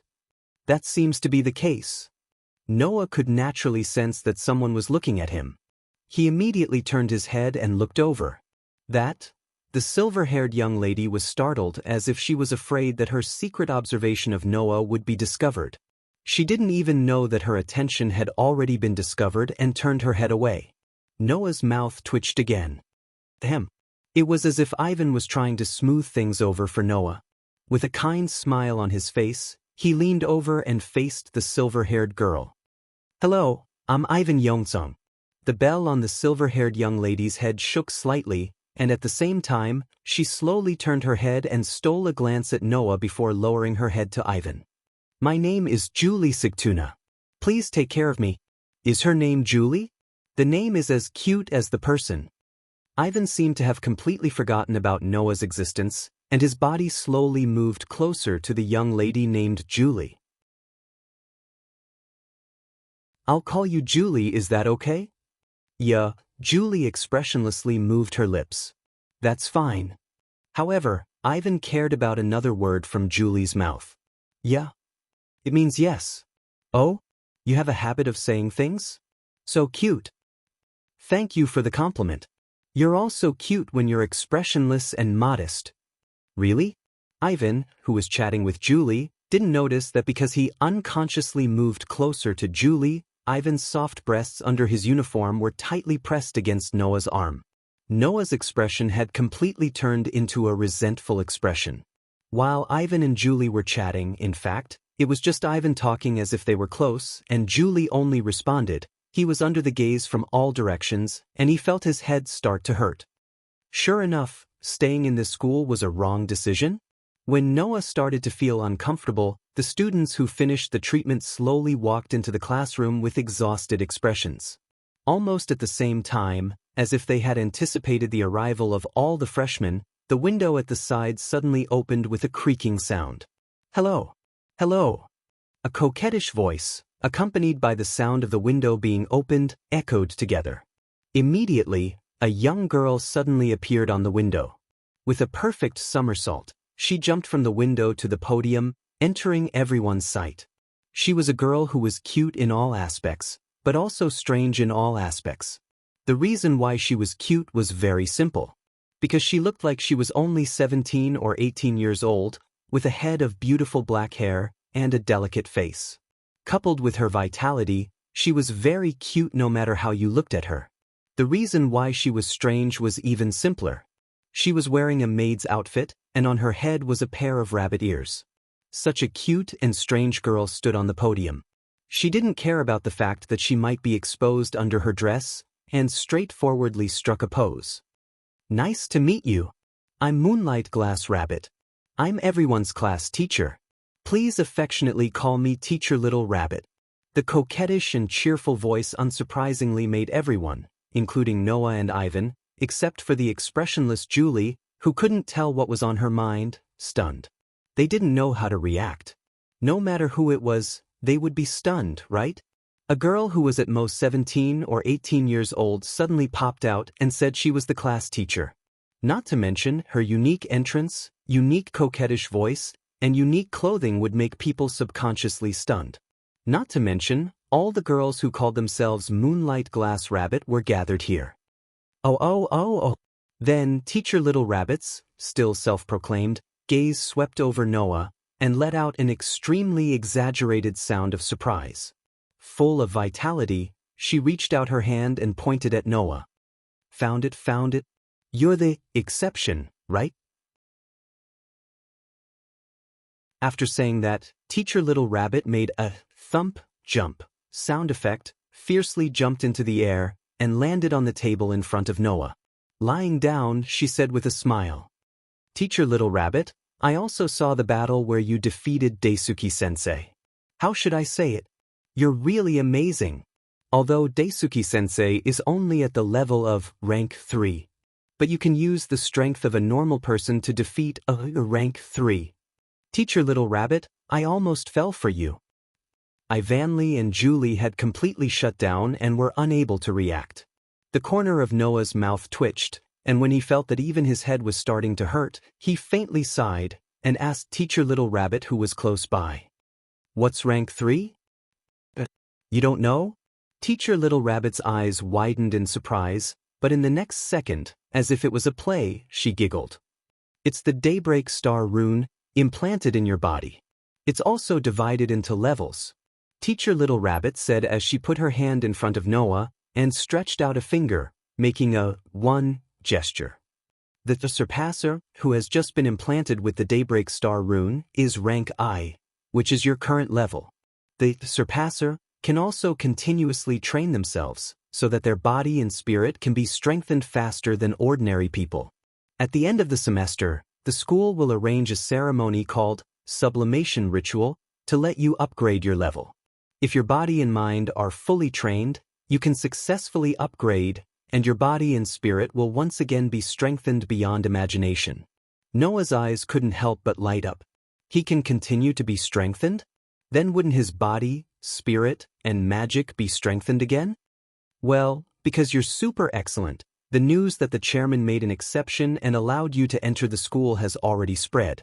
Teacher Little Rabbit jumped off the table full of spirit, stuck out her tongue at the surrounding students, and made a cute expression. "So, you'll have a super strong classmate in the future, so don't be defeated." After saying that, Teacher Little Rabbit returned to the podium. "Then, let's first make the necessary explanations." By the way, Teacher Little Rabbit returned to the podium by jumping.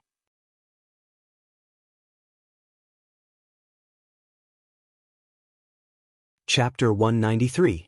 Then has everyone received it? With a tone so sweet that it gave people goosebumps, Teacher Little Bunny ran back and forth in the classroom like a real rabbit. Everyone seemed to be used to this crazy rabbit. They looked at the things in their hands, which were the student handbook, student ID card, and dormitory guide. As for the school rules and dormitory regulations, you can read them yourself in your free time. The student ID card can be used as a credit card. There will be a monthly allowance of 100,000 yen for everyone to use. Everyone, please don't lose it. 100,000 yen. In the classroom, the students' exclamations rang out one after another. 100,000 yen of living expenses every month. Not to mention a student's living expenses, it was more than enough for a family's living expenses. Noah, who didn't pay much attention to this, clearly saw that when Ivanli heard that there would be 100,000 yen of living expenses every month in the student ID card, his hand holding the student ID card tightened. Ignoring the surrounding gazes, he stood up and asked Teacher Little Bunny with a serious face. "Teacher, can the school send my monthly living expenses back home? Send it back home?" Noah's heart moved. He glanced at Ivanli and saw the serious expression on Ivanli's face. Teacher Little Bunny seemed to be startled, but then she pressed her fingers against her cheeks and smiled cutely.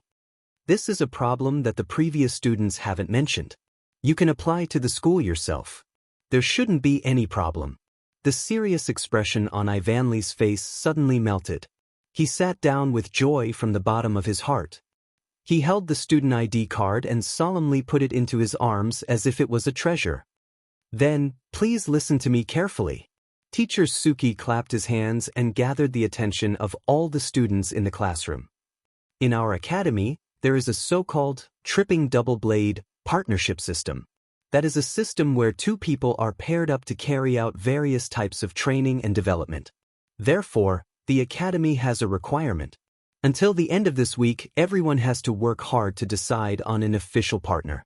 Of course, if everyone is unable to make a decision by then, we will arbitrarily let the remaining people partner up.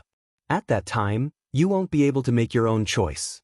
By the way, Don't casually choose your partner just because you look down on the tripping double blade system. Teacher Little Bunny blinked. In order to deepen the understanding between tripping double blade, the school hopes to let a group of tripping double blade spend all the time together as much as possible. That is to say, people who become tripping double blade will not have the opportunity to act separately in the school life in the future, even the dormitory.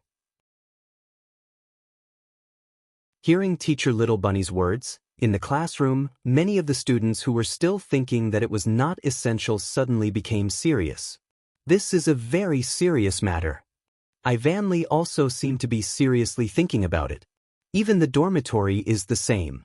It's best if it's someone who can get along well.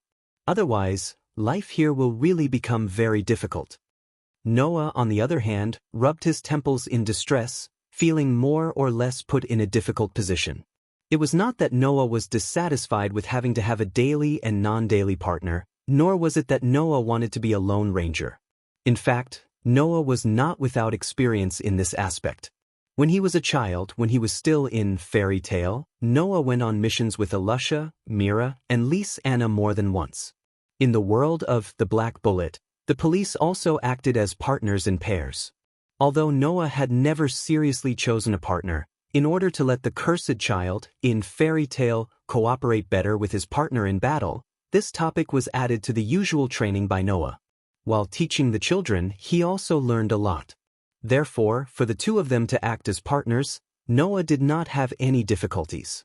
However, this world was still a completely foreign world to Noah. Other than Ivanley, Noah did not even have a friend that he could talk to. Just like Ivanley said, if they didn't get along well with each other, they would definitely have a hard time if they formed a partnership. If possible, Noah also hoped that he could have a partner that he could get along with. In that case, just the aspect of living together would be a lot better. In a week's time, in such an environment where he basically did not know anyone, would he be able to find a partner that he liked? Noah was distressed in this aspect. In the next moment, this distress was immediately shattered by Teacher Little Rabbit's words, and it reorganized and changed into another distress. The official double tripping blade will be determined on the weekend. At that time, the dormitory will also be adjusted so that the two people who are double tripping blade will live together. Before the weekend, everyone will form a temporary double tripping blade and live together for a week. Teacher Little Rabbit said with a mischievous smile. Moreover, that smile was directed at Noah. Seeing this smile, Noah's heart suddenly filled with an ominous premonition. It turned out that this premonition was completely correct. So then, since it is a temporary double tripping blade, I will decide who you should be temporary partners with.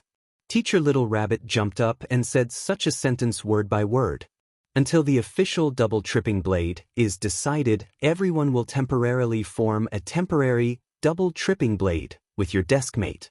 When these words came out, Noah did not know how others would react. Noah only knew that at this moment, his face completely stiffened and became very ugly. My desk mate. At the same time, Ivan also reflexively turned his head and looked to his side. When he saw Noah's stiff face, his delicate face suddenly became very interesting. Hey hey hey hey hey hey. Screams, very quickly, resounded throughout the classroom. Ivan jumped up with a red face and shouted in Teacher Little Rabbit's direction. Wait, Teacher Little Rabbit, this is not right. Oh hey hey hey? What's wrong? Teacher Little Rabbit still had a smile on her face. What's wrong, isn't it obvious? Ivan's voice involuntarily increased, and his face became redder and redder. My desk mate is Noah. Do you want us to live together? That's great, isn't it? Teacher Little Rabbit spread out her hands with a "you're lucky" look. The guy living together is not only very handsome, but also very strong. If you cultivate a good relationship, then won't you feel very safe? Indeed. Noah is very handsome and very strong. He makes people feel very safe. Ivan wavered for a moment, but then immediately shook his head desperately. Oh no, that's not the problem. Teacher, we have 3 people here. Noah was the first to regain his composure and stood up. Since the school's dormitory arrangement is based on the double tripping blade arrangement, Then we should live in a dormitory with 2 people, right? Ivan immediately nodded, but in the end, it only made Teacher Little Rabbit laugh as usual. It's okay, there's always a way. Anyway, it's only for a week, you guys can endure it, okay? You just wanted to enjoy it, right? Noah was so agitated that he raised his voice, and then looked at Julie, who had been silent and secretly sizing him up. Julie, classmate, you think so too, right? 3 people living together will cause all kinds of problems, right? Julie tilted her head, as if thinking about something, and after a while, she said with an expressionless face, I'm fine with it. Noah and Ivan were petrified on the spot. Ha! Teacher Little Rabbit held her stomach and laughed out loud. Then it's decided. Noah, who did not want to see Ivan's current expression, covered his head and lowered it. Now, Noah was incomparably certain. Staying in this school was definitely a wrong decision.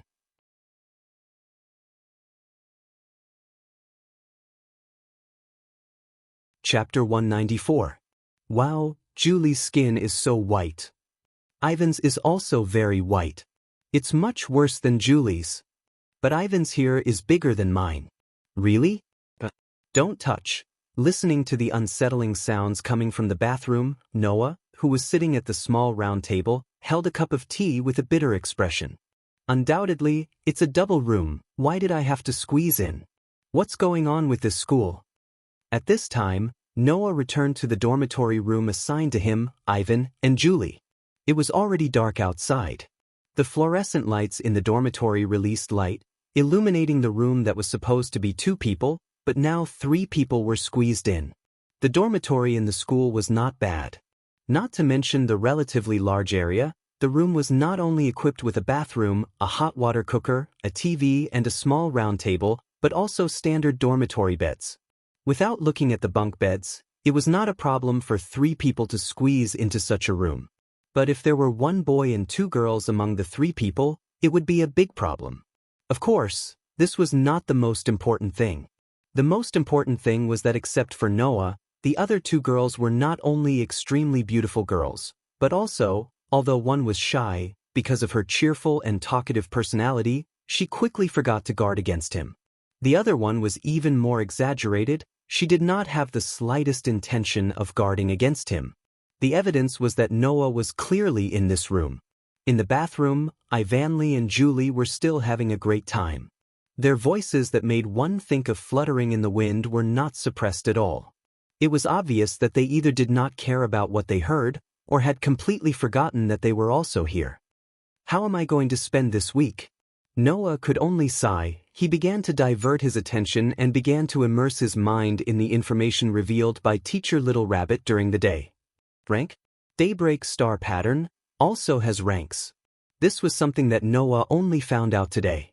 Not only Noah, but also the new students in the school did not seem to know until today. Noah couldn't help but become very interested in this. If the Daybreak star pattern also had a level, and he was currently only at rank I, then, if he had the opportunity to obtain the sublimation instrument, to increase its level, wouldn't he be able to obtain a certain level of enhancement? Noah didn't care much about the strengthening of his body. After all, Noah's body had already been strengthened by the protozoan virus. In terms of his body, it was unlikely that the strengthening that Noah could obtain would increase his strength significantly. What Noah really cared about was the strengthening of his spirit. It was an enhancement that had never happened before. And now the Daybreak star pattern had such an effect. Not only did it strengthen Noah's spirit, but it also increased his magic power and magic power. That was a situation that couldn't get any better. I also have a general understanding of where the limit ability came from. The Daybreak star rune had the ability to level up. Just like how soul materialization turned into weapon soul form, the ability to level up also turned into downgrade. However, first of all, Noah's Daybreak star pattern was still at rank I, so it couldn't be downgraded. Second of all, even if it could be downgraded, Noah's physique that could eliminate all negative effects would also be immune to this negative effect on the owner. Thus, Under these two contradictions, the limit ability that could allow Noah to downgrade on his own was derived. Moreover, the target of downgrade was no longer just rank, but Noah's various abilities. In addition, Noah's physique did not allow Noah to have abilities that would only have negative effects on him. Thus, the limit evolved again, with the addition of the ability to allow the restricted ability to automatically strengthen itself, becoming an ability that was also beneficial to the owner. It passed through the exclusion range of Noah's physique and was possessed by Noah. Of course, without the mutation caused by the conflict between Noah's physique and the Daybreak Star rune, the downgrade ability would not have evolved into a limit ability. The Daybreak Star rune that was just implanted were all rank I? Noah recalled the various aspects of the enhancement he received when the Daybreak Star rune was implanted and activated the limit ability. Under the effect of the limit ability, Noah's physical, mental, and other aspects of his physique were all adjusted to rank I level. Magic power, a power that a surpasser could not possess, was all restricted, allowing these restricted powers to enter a state of automatic enhancement. In any case, these powers would not be used unless it was necessary. Thus, rather than being idle, it would be better to use the limit ability on them and let them automatically enhance themselves. Therefore, the limit ability was still very good, and it was also very helpful to Noah. After this limit ability, Noah was really only a rank I surpasser. Compared to the other rank I surpassers, Noah's physical, mental, and other external conditions were the same as the others. However, Noah's combat experience, combat skills, and perception ability, these internal conditions could not be limit ability. And Noah, who possessed all these, was destined to be someone that an ordinary level 1 surpasser couldn't compare to. Kacha, at this time, the sound of the bathroom door being opened sounded. Wait, Julie. Then, Ivan's voice mixed with shock and anxiety also passed into Noah's ears. Noah subconsciously turned his head and looked in the direction of the bathroom. Then, the scene that entered his eyes almost made Noah, who had unknowingly brought the teacup to his mouth, directly spit out the tea in his mouth. The first thing that entered Noah's eyes was the slender and white, jade feet and thighs that seemed to be made of pearls. Then, Julie's full appearance that appeared in front of Noah was also exposed in front of Noah's eyes.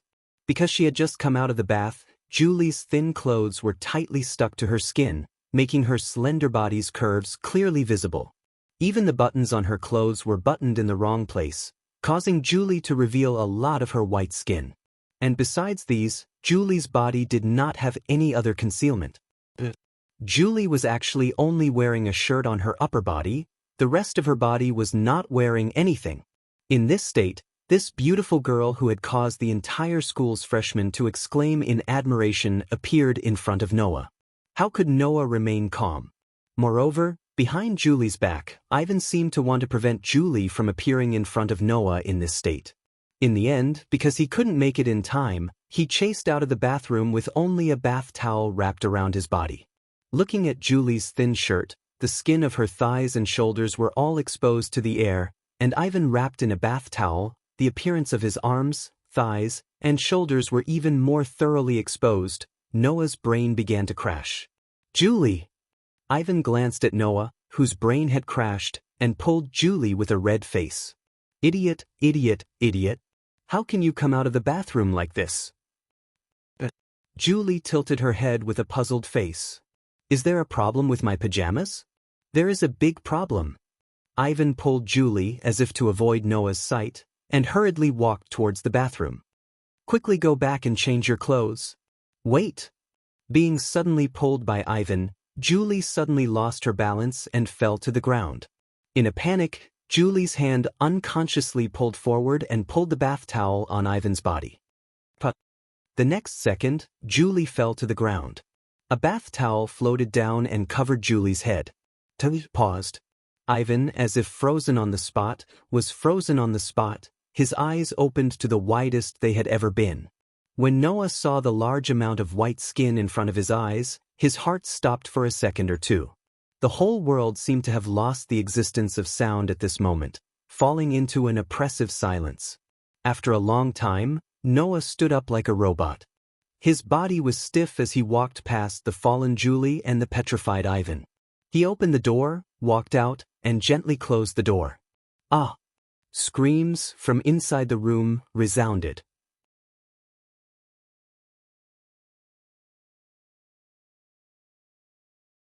Chapter 195.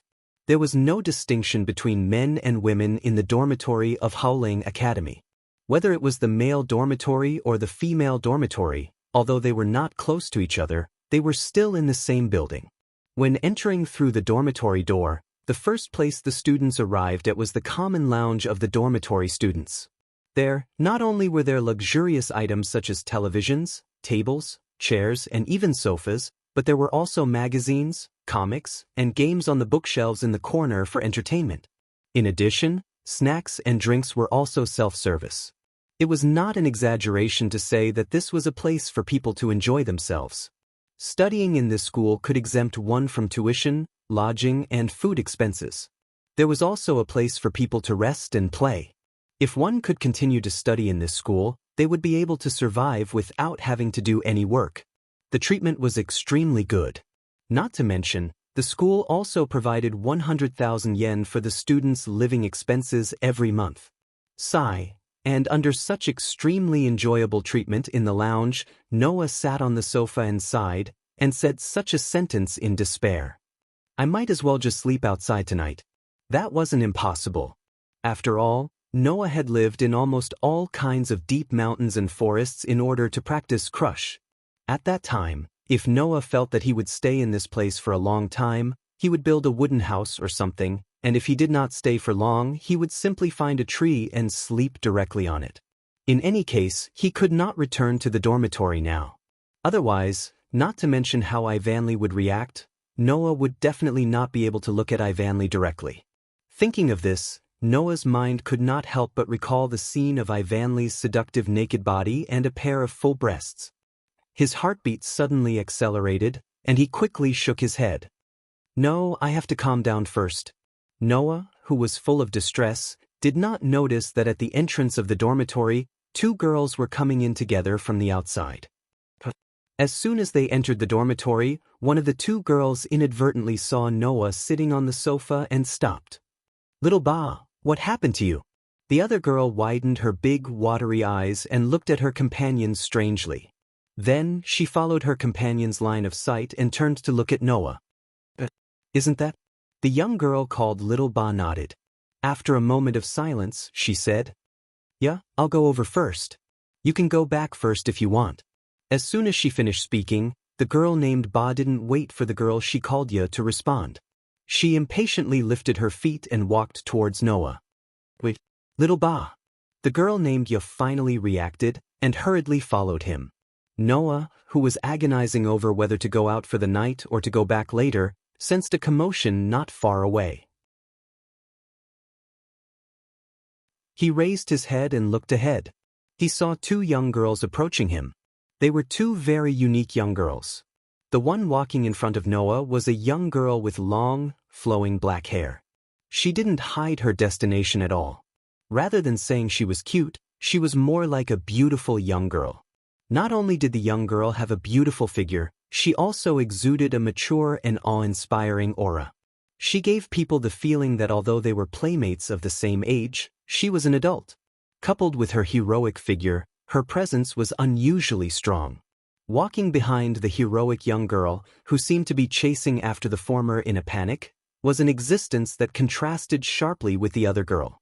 She was a petite girl with a somewhat childish look on her face. Her hair was cut to her shoulders and seemed to have been tied into two small braids in front of her. She was different from the other girl who exuded an awe-inspiring temperament. Her entire body was filled with a delicate feeling that made people involuntarily want to protect her. However, this young girl also had a presence that others couldn't ignore. Her presence wasn't the same as the former's, but a pair of extremely eye-catching full and round breasts. Undoubtedly, her figure was more delicate and petite than the average person, but her round breasts were not only bigger than Ivan's, they were even far above those so-called adults. From Noah's point of view, among the people he knew, Only Mira and Mugging could compare to her. Noah also knew these two young girls. They had entered the school today like Noah, and they had introduced themselves in the classroom. They were Noah's classmates. If he remembered correctly, the heroic young girl with long black hair was called Orange Bar, and the extremely delicate young girl with a great figure was called Sui Gaoya. Under Noah's gaze, Orange Bar and Sui Gaoya began to slow down and approach, as if they knew that Noah had noticed them approaching. However, Orange Bar still walked towards Noah confidently and only slowed down slightly. Sui Gaoya, on the other hand, hid behind Orange Bar as if she was a little scared. She followed Orange Bar and walked in front of Noah. "Hello." Orange Bar didn't lose his heroic spirit, but also didn't lose his manners as he nodded at Noah. "I'm Orange Bar. I still remember the names of my classmates."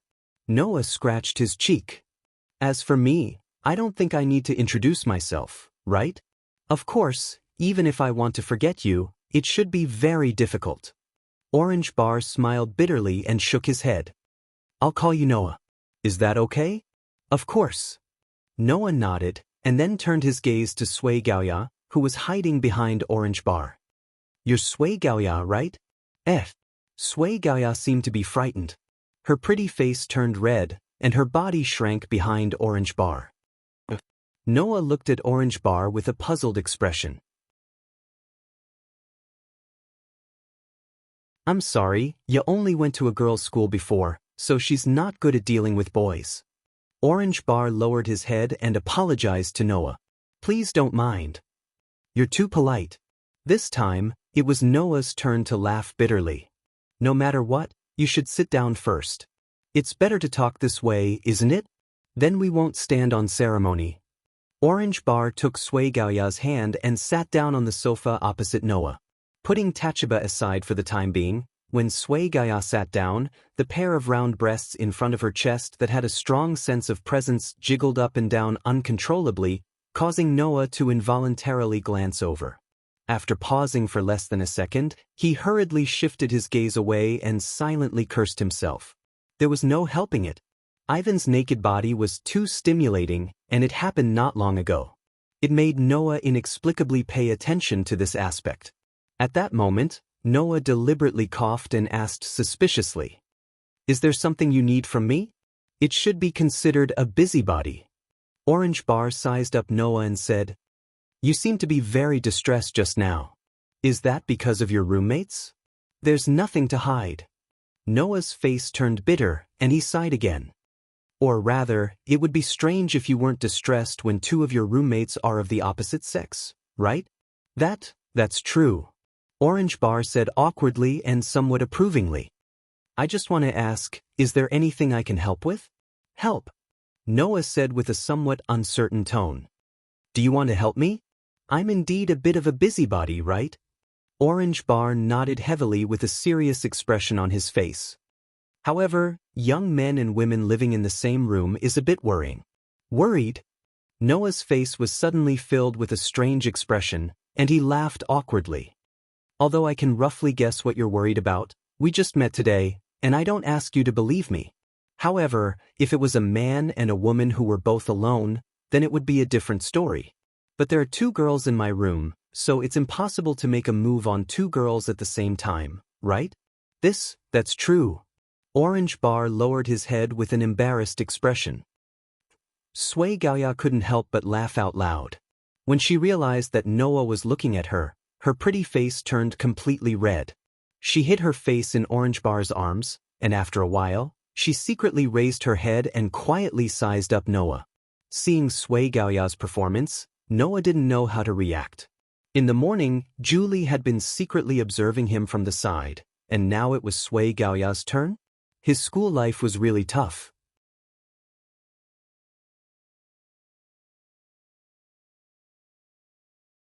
Chapter 196. Speaking of which, your strength is really strong. At this time, Orange Bar deliberately changed the topic as if to change the atmosphere, but when it came to this topic, his face couldn't help but be serious.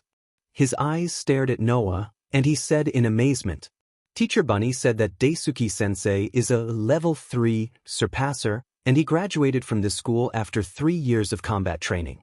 Compared to Level I, who has just started and hasn't received any combat training, you can't compare at all. It's really hard to believe that you can defeat Daisuke-sensei with the strength of an ordinary person. Sui Gaoya raised her head from Orange Bar's embrace, and also looked at Noah.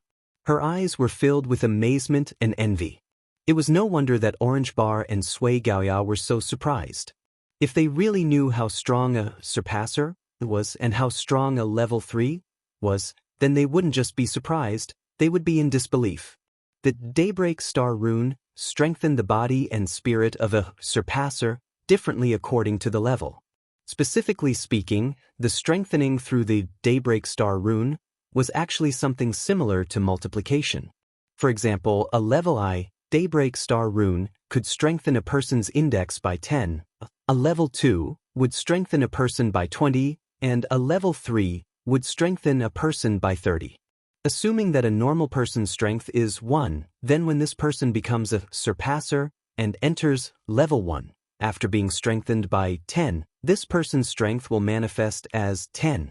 And at level 2, this person's strength would naturally be 20, and at level 3, this person's strength would be 30.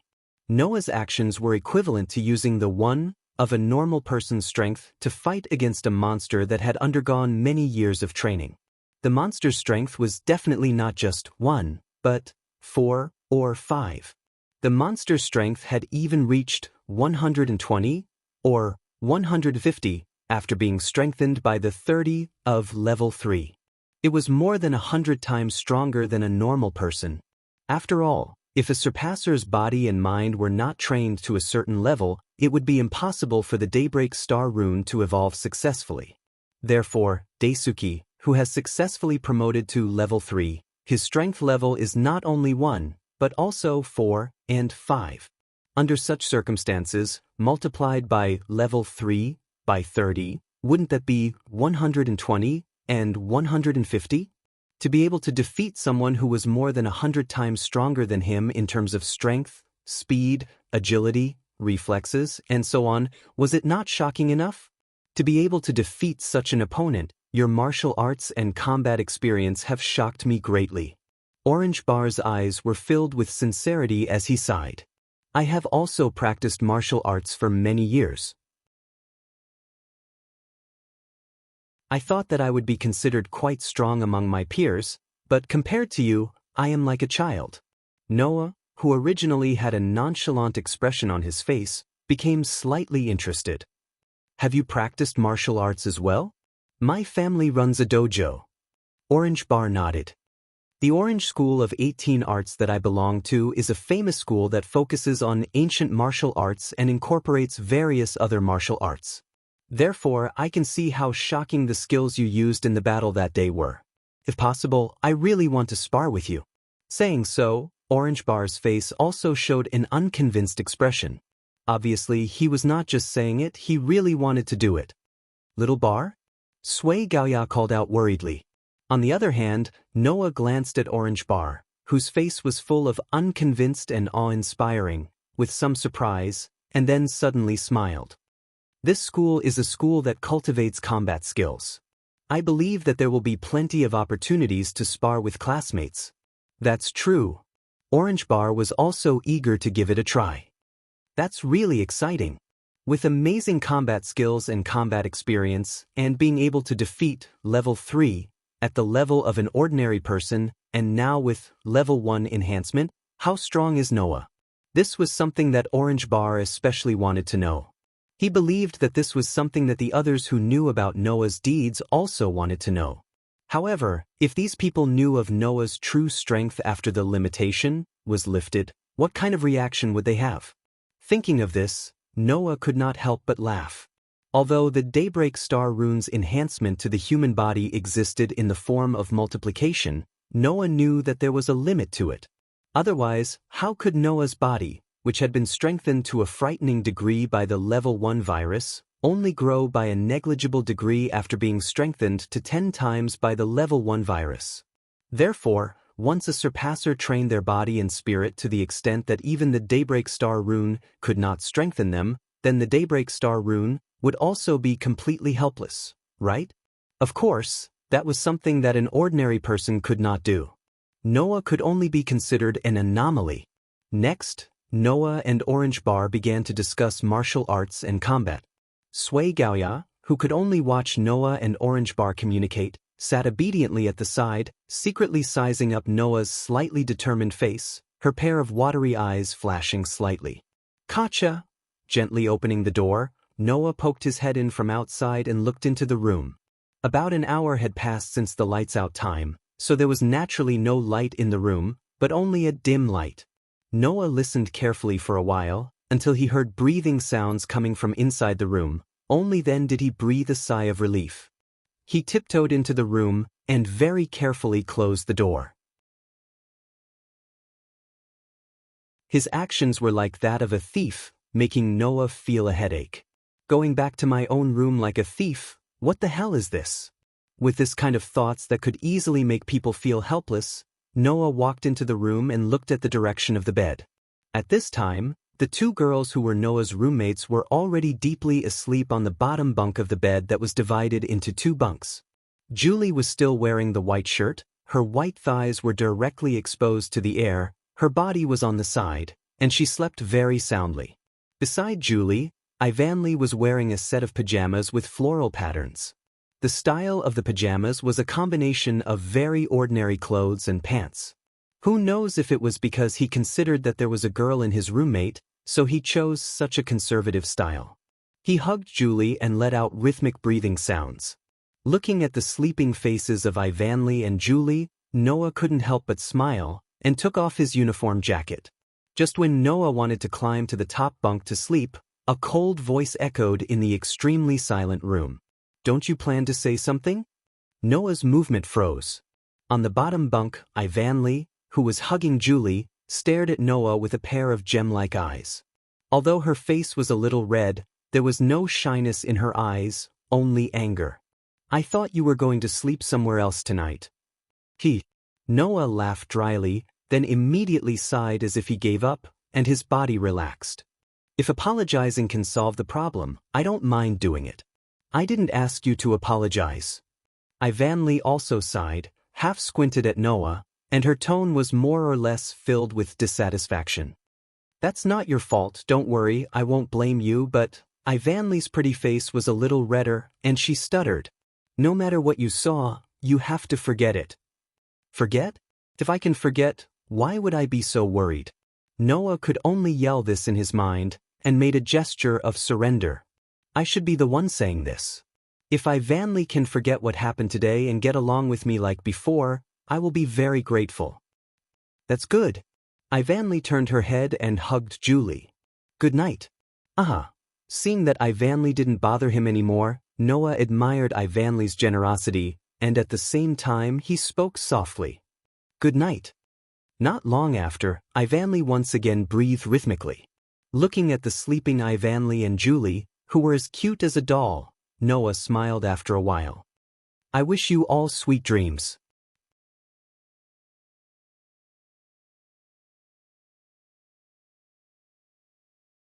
Chapter 197. Chirp, chirp, chirp, chirp. When the morning birds chirped and the soft sunlight shone into the room through the gap in the curtains, Noah woke up from his sleep. Not sure if it was because of the change of environment, Noah woke up earlier than usual. After rubbing his black hair, he sat up. Noah poked his head out from the edge of the bed and looked at his lower bunk. He thought Ivanli and Julie were still sleeping, but he only saw an empty bed. Even the quilt was folded and placed neatly at the end of the bed. Seeing this, Noah was slightly surprised. He is a lot more relaxed than before. Usually, when two people who had only known each other for a day moved around him, no matter how small their movements were, Noah's vigilance would wake him up. Ivanka and Julie were obviously on their feet. But when the two got up, Noah, who slept on the upper bunk, didn't wake up, which was enough to prove that Noah was indeed more relaxed than usual.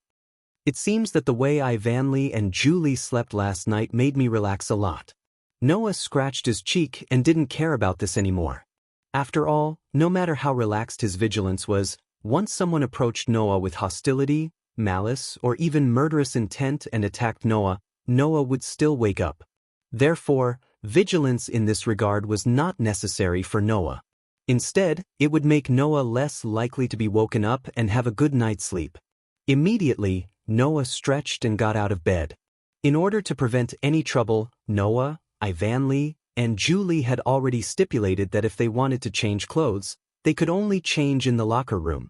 Following the rules set yesterday, Noah yawned while walking to the locker room and opened it. The next moment, Noah finally began to regret his idea. He regretted his excessive vigilance. It was an unnecessary thought.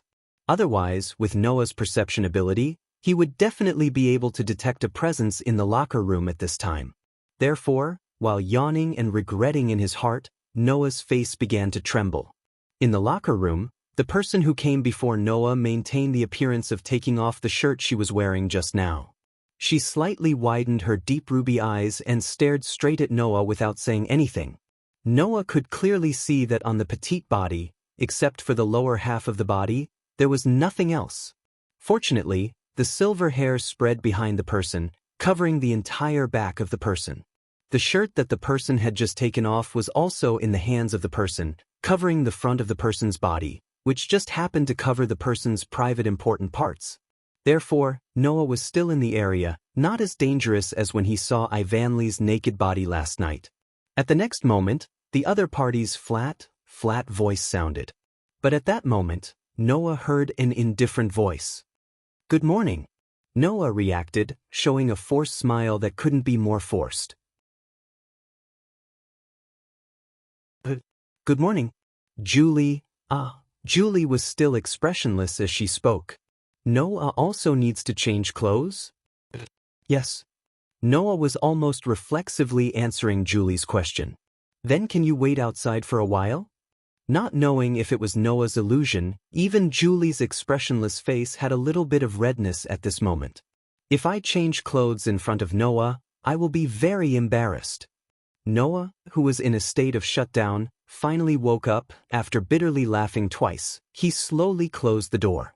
Looking at the cold door in front of him, Noah was speechless for a long time. After a while, he covered his face with regret. When will this weekend? On both sides of the small round table, Noah and Julie, who had already changed into their uniforms, sat opposite each other and looked at each other. From Julie's mouth, Ivan seemed to have insisted on practicing swordsmanship in the morning. Today, he was like Noah because he came to an unfamiliar environment and woke up early. Just like before, he simply went out to practice. Julie had rushed from abroad to attend the entrance ceremony yesterday, so because of the time difference, she went to bed very early last night and woke up very early today. Therefore, what happened next happened. Looking at Julie's expressionless face, because of what just happened, Noah couldn't help but feel a little uncomfortable. After taking a deep breath, he met Julie's deep red eyes. "Oh right, because Ivan was also there yesterday, I couldn't ask. But Julie, I have always wanted to ask you a question." Julie's expression didn't change at all. Only her lips moved like a real doll as she nodded her head. "Please ask. Why did you want to sit next to me yesterday?" Noah asked straightforwardly. "You must have deliberately sat next to me, right? You have been secretly observing me, right?" For a moment, Julie's pair of beautiful eyes fluctuated, and the surrounding atmosphere also changed. Julie maintained a fixed look at Noah, seemed to be lost in thought, and after a while, she answered. "Because Noah is very strong." Noah was suddenly stunned. After hesitating, he asked in a low voice. "Is it because I am very strong, so you pay attention to me?" "Yeah." Julie didn't hesitate in the slightest. It was impossible to tell what she was thinking as a nostalgic expression appeared on her small and delicate face. "Dad is also very strong, like Noah, very, very strong." Noah's heart moved and he was slightly relieved. Julie, who usually had a difficult expression, showed a touch of nostalgia. Thinking about it, Julie's father should be very important to her, right? Because I am as strong as Julie's father, so Julie pays attention to me? This is really like the behavior of a child. What Julie said next made her seem even more like a child. "Can I also be like that?" Julie lowered her head slightly and said, Can I also become as strong as Dad and Noah? For some reason, Noah heard a trace of longing and sadness in Julie's emotionless voice.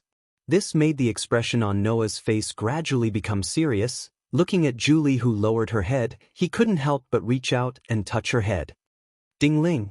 The sound of the bell also sounded. Julie raised her head and looked at Noah with a bit of disbelief, as if she didn't expect Noah to suddenly do this.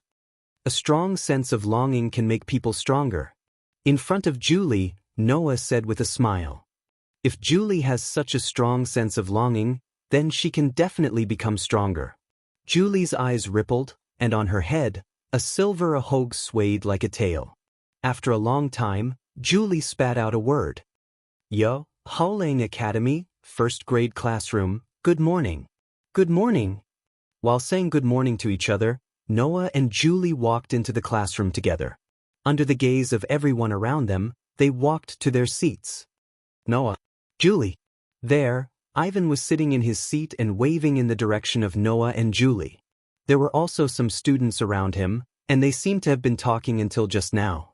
Although it was only a day, Ivan's cheerful personality and good social skills seemed to have made him like a fish in water in this class, and he made a lot of friends. You guys are so slow. As soon as he sat down, Ivan complained to Noah and Julie. I thought you guys were already here, so I came directly. Do you know how lonely I was after not seeing you guys? Lonely? Noah glanced at Ivan. Weren't you chatting happily with your classmates just now? It's because I'm lonely that I want to find someone to chat with. Ivan said this as if it was a matter of fact. Just as Noah wanted to say something, at the door of the classroom, a sweet and cheerful voice came into the classroom. Good morning. He saw Teacher Little Rabbit holding a baton. She skipped in from the outside, bringing bad news. Today's first class is extracurricular training. Everyone gather at the school gate.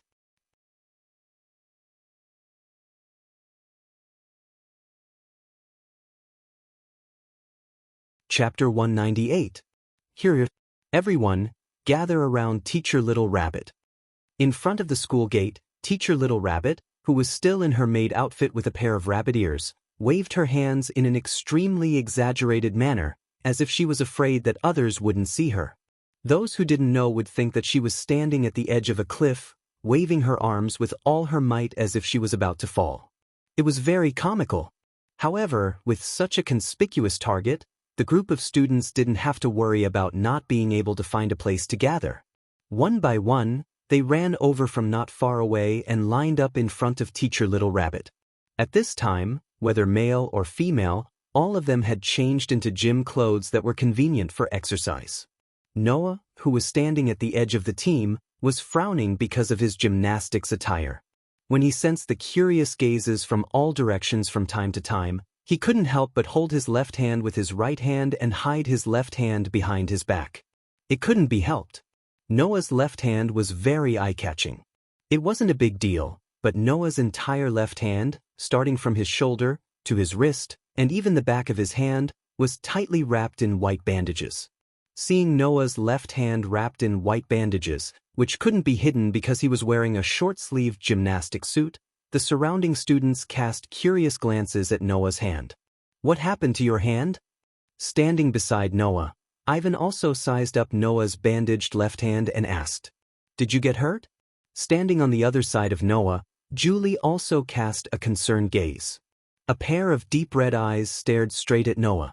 Although there wasn't much emotion in them, there was a trace of doubt surging in them. Obviously, Julie was also concerned about this problem. It wasn't just Ivan and Julie. Orange Bar and Sui Gaoya, who he had just met last night, were also around Noah. Although studying in this kind of school means that you're already prepared to get hurt, with the enhanced recovery of a surpasser, injuries will heal faster. However, if there's a problem, it's better to ask for leave. Orange Bar came closer and suggested, How about it? Do you need me to help you ask for leave from Teacher Little Rabbit? You're all worrying too much.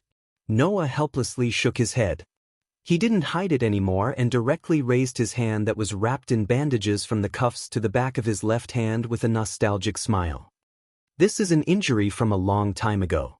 It's healed long ago, but because it left a scar, it doesn't look too good, so I wrapped it up. When he was young, in a conflict with the Phantom Lord during his first mission, in order to save Elusha, Noah had used his body to block the attack of the Phantom Lord sorcerer and was severely injured of him. That injury eventually healed, but the scar remained on Noah's arm and accompanied him for many years. For a long time, Noah appeared in people's sight wearing long-sleeved clothes and a jacket, so basically, no one noticed that Noah's hand was always wrapped in bandages to hide the scar. But this time, after changing into a gym suit, there was no way to hide it. On the side, Julie tilted her head and looked at Noah. "Are you okay?" Looking at Julie, who looked up at him like a small animal, Noah stroked her head with a relaxed expression on his face. "It's okay, don't worry." Ah. Feeling the big hand stroking her head, the ahog on Julie's head suddenly shook. Even though her face was still expressionless, her good mood was clearly felt by the people around her. Ivan glanced at Noah, then glanced at Julie, and then put his face in front of Noah with a meaningful look. "When did your relationship with Julie become so good?" "Good?" The hand stroking Julie's head didn't stop, and Noah tilted his head in puzzlement. "Very good?" Ivan's eyes were half closed, and he smiled lazily. "Didn't you notice it?" Noah and Julie looked at each other and shook their heads, making Ivan speechless. "Is everyone here?" At this time, Teacher Little Rabbit's refreshing voice sounded. Then, the content of today's first lesson is physical enhancement. Physical enhancement? The students present were startled and looked at each other. That's right. It's physical enhancement. Teacher Little Rabbit jumped up and down and began to explain. Everyone knows that the Daybreak Star tattoo can strengthen one's body through something similar to multiplication. Of course, the more the surpasser who has the Daybreak Star tattoo implanted in their body, the better the effects will be, right? The expressions of the students were a little relieved as they nodded. Using the previous example, all of the students who had just become surpassers were only at 1 in all aspects of their physical abilities. Some of them were even below 1 in terms of physical strength, endurance, strength, reflexes, and speed. Then, under such circumstances, even with the enhancement of level 1 multiplied by 10, at most, the physical ability in that area would only be 10, or even less than 10. However, if the student's physical abilities could be trained from level 1 to level 2 or level 3, then after multiplying by level 1 by level 10, even if the Daybreak Star rune hadn't been upgraded, it would still be able to reach level 20 or level 30. Apart from the normal lessons that the students had to go through, Huling Academy's combat training was of the utmost importance. However, physical enhancement and training were also included. Otherwise, wouldn't it be a waste of the Daybreak Star tattoo's great enhancement effect? Therefore, we first have to start with the most basic physical training.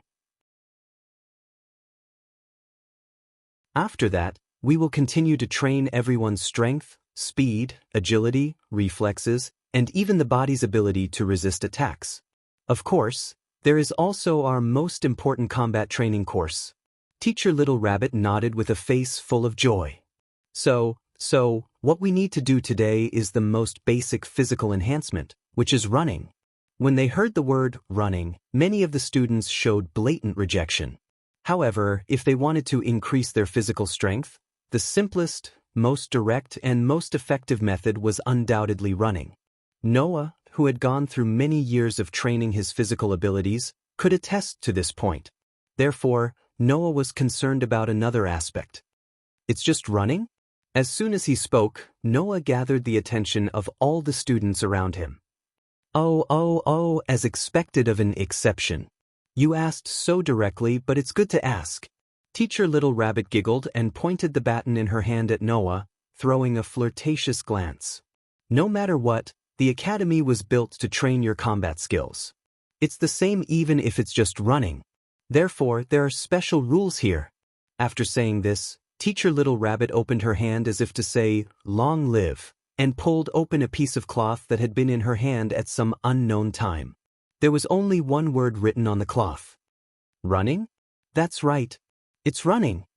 Teacher Little Rabbit seemed to be excited as she jumped up. First of all, everyone will run 10 laps around the entire academy. The first to complete 10 laps will be considered to have completed the task. However, in the process of running, if you see someone in your field of vision, Teacher Little Rabbit's smile became even more brilliant, and she spat out words that made people shudder. Don't be shy, just fight your way up. Fight. Many people cried out in surprise. Wait, teacher. Orange Bar raised his hand and stepped forward. In other words, we have to fight the people around us while running, right? That's right. Teacher Little Rabbit smiled cutely. The rules are very simple. As long as you don't use blaze, you can use any other means. After saying this, Teacher Little Rabbit did not give anyone a chance to ask questions. She jumped to the side and took out a colored firecracker. Then, get ready, begin. Following Teacher Little Rabbit's words with a pop sound, the sound of the colored firecracker reverberated. The group of students first looked at each other, then immediately rushed out like a fish, scampering outside.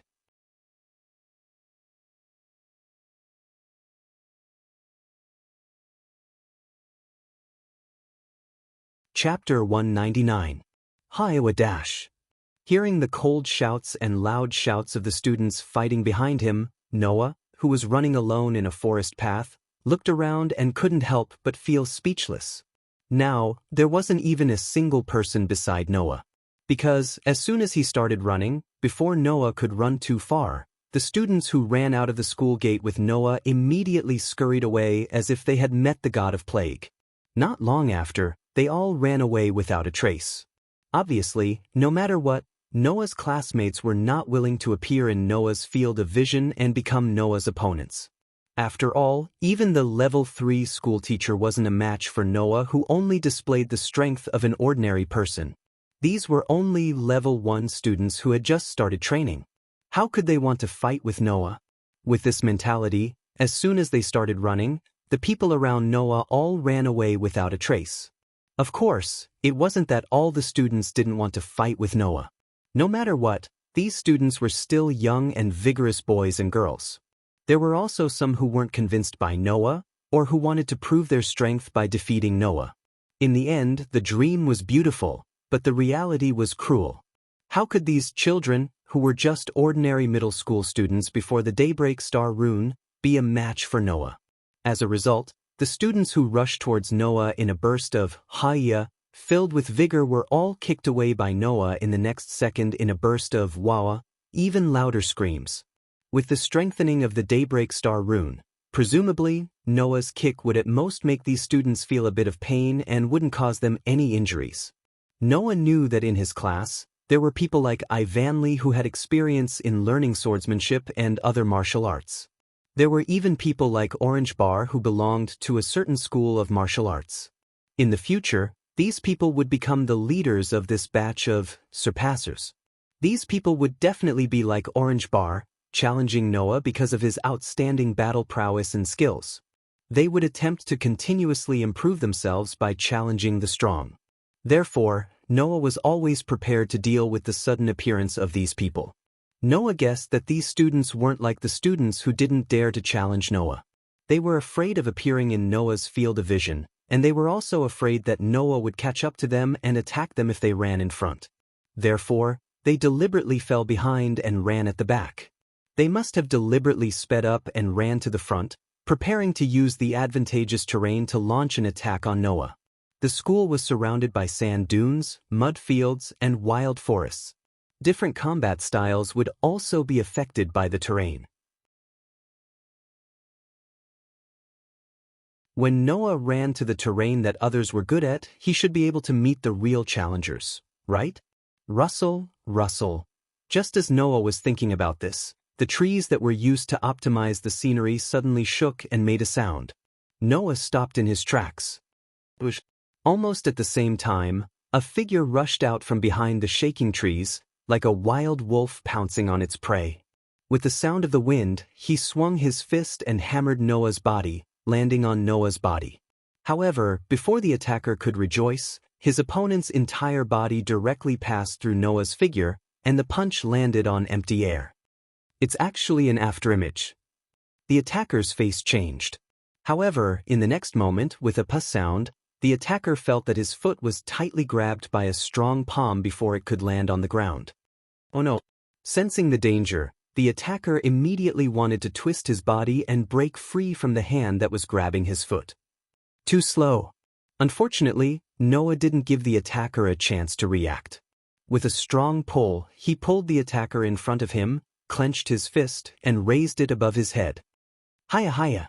But just as Noah was about to punch his opponent, another figure suddenly flew out and fell from the sky. As he shouted, he threw a fierce punch towards Noah's body. Noah's fist immediately stopped. He raised his eyebrows and didn't continue to attack. He pulled the attacker's foot and threw the person in his hand out. Moreover, he threw the person in the direction of the other attacker. As a result, the two attackers suddenly collided with each other. Bang! In the muffled sound, two muffled groans were also heard. The two attackers followed the gravitational pull and fell from the air. When they were halfway down, they adjusted their bodies and staggered as they landed on the ground, stabilizing their bodies. Only then did Noah see the full appearance of the two attackers. The first attacker was a short boy who wore a pair of glasses on his face. His eyes were quite fierce, and even his face looked fierce. He gave people a feeling that he was deliberately pretending to be fierce. The second attacker was a taller boy. Compared to the first attacker, he was slightly kinder. However, he exuded a different kind of presence that couldn't be ignored. These two were also Noah's classmates. He remembered that the short boy with glasses was called Oki Hokusaki.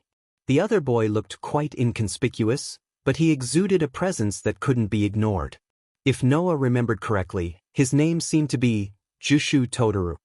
Noah, who subconsciously called out the latter's name, narrowed his eyes slightly. On the other side, Jushu Totaru covered his abdomen that was hurt when Oki Hokusaki was thrown onto him. There was a hint of bitterness and helplessness in his laughter. Sure enough, it's not that easy. Idiot. Idiot. The boy named Oki Hokusaki covered his head that hit Jushu Totaru's abdomen and mercilessly scolded his companion. Who told you to shout so loudly when you attacked? It would be strange if others didn't react in time. If I had shouted first, wouldn't they have let go of little tiger? Jushu Totaru stood up. He seemed to be used to his companion's insults and didn't care at all. Actually, they did let go of little tiger. But we also embarrassed ourselves. Oki Hokusaki stood up and snorted coldly. Why did I become a temporary, tripping double blade with an idiot like you? Because we sat together that day. Jushu Totaru retorted. Then, a pair of bright eyes stared at Noah. If that's the case, then I won't say much. Little tiger, do you want to continue? Of course. Oki Hokusaki pushed his glasses and also stared at Noah. No matter who the opponent is, I won't lose. Despite his words, Oki Hokusaki's face was full of seriousness. Obviously, he didn't think that he was invincible. Jushu Totaru, on the other hand, looked at Noah with a different expression. It was an emotion that seemed like interest, but also like mutual appreciation. Noah, who saw Jushu Totaru's gaze, was puzzled. His face curled into a smile. Jushu Totaru, Oki Hokusaki, don't you think the way you greet each other is a little lacking? No. You're wrong. Jushu Totaru's gaze never left Noah. His body was tense and vigilant. We came here only after careful consideration. That's right. Oki Hokusaki assumed an attacking posture and stared at Noah like a tiger eyeing its prey. To defeat you here. Is that so? Compared to Jushu Totaru and Oki Hokusaki, who were extremely vigilant, Noah's posture was very casual. Even his voice sounded very relaxed. Then go ahead and try attacking me. Hearing this, Jushu Totaru and Oki Hokusaki didn't say anything, but their expressions became more and more serious. Hey, Totaru. Oki Hokusaki's body became more and more tense, and his voice trembled. Did you notice? Yes. A drop of sweat slid down Totaru's cheek, and he put on a brave smile. I can't find any flaws at all. What's wrong? Opposite him, Noah suddenly smiled. If you're not going to attack, then I'll go first. Jushu Totoro and Oki Hokusaki's expressions became tense at the same time. They glanced at each other, and in the next second, they made the same decision. Strike first and gain the upper hand. Stomp dash. With a violent stomp, Jushu Totoro and Oki Hokusaki pressed their bodies and rushed forward.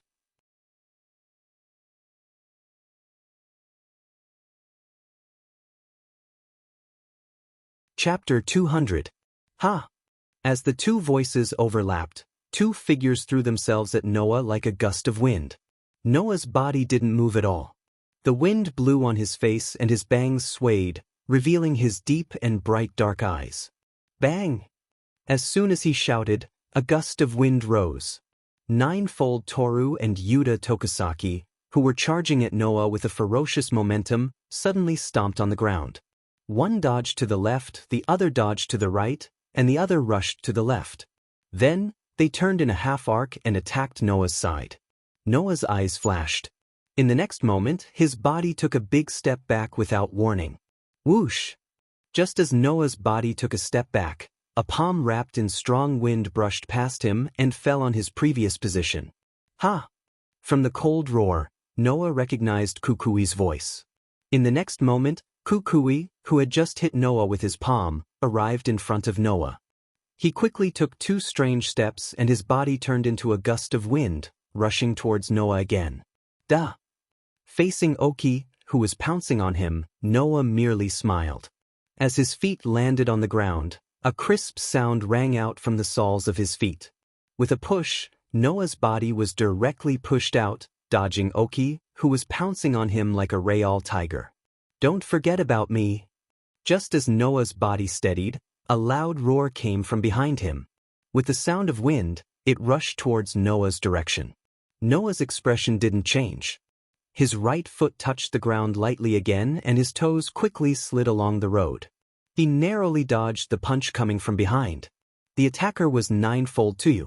Together with Ikari Tokusaki, Ninefold Toru and Ikari Tokusaki were able to display a decent level of teamwork. Sometimes they would take the front and the back, sometimes they would take the left and the right. Sometimes they would charge at the same time, and sometimes they would pass each other.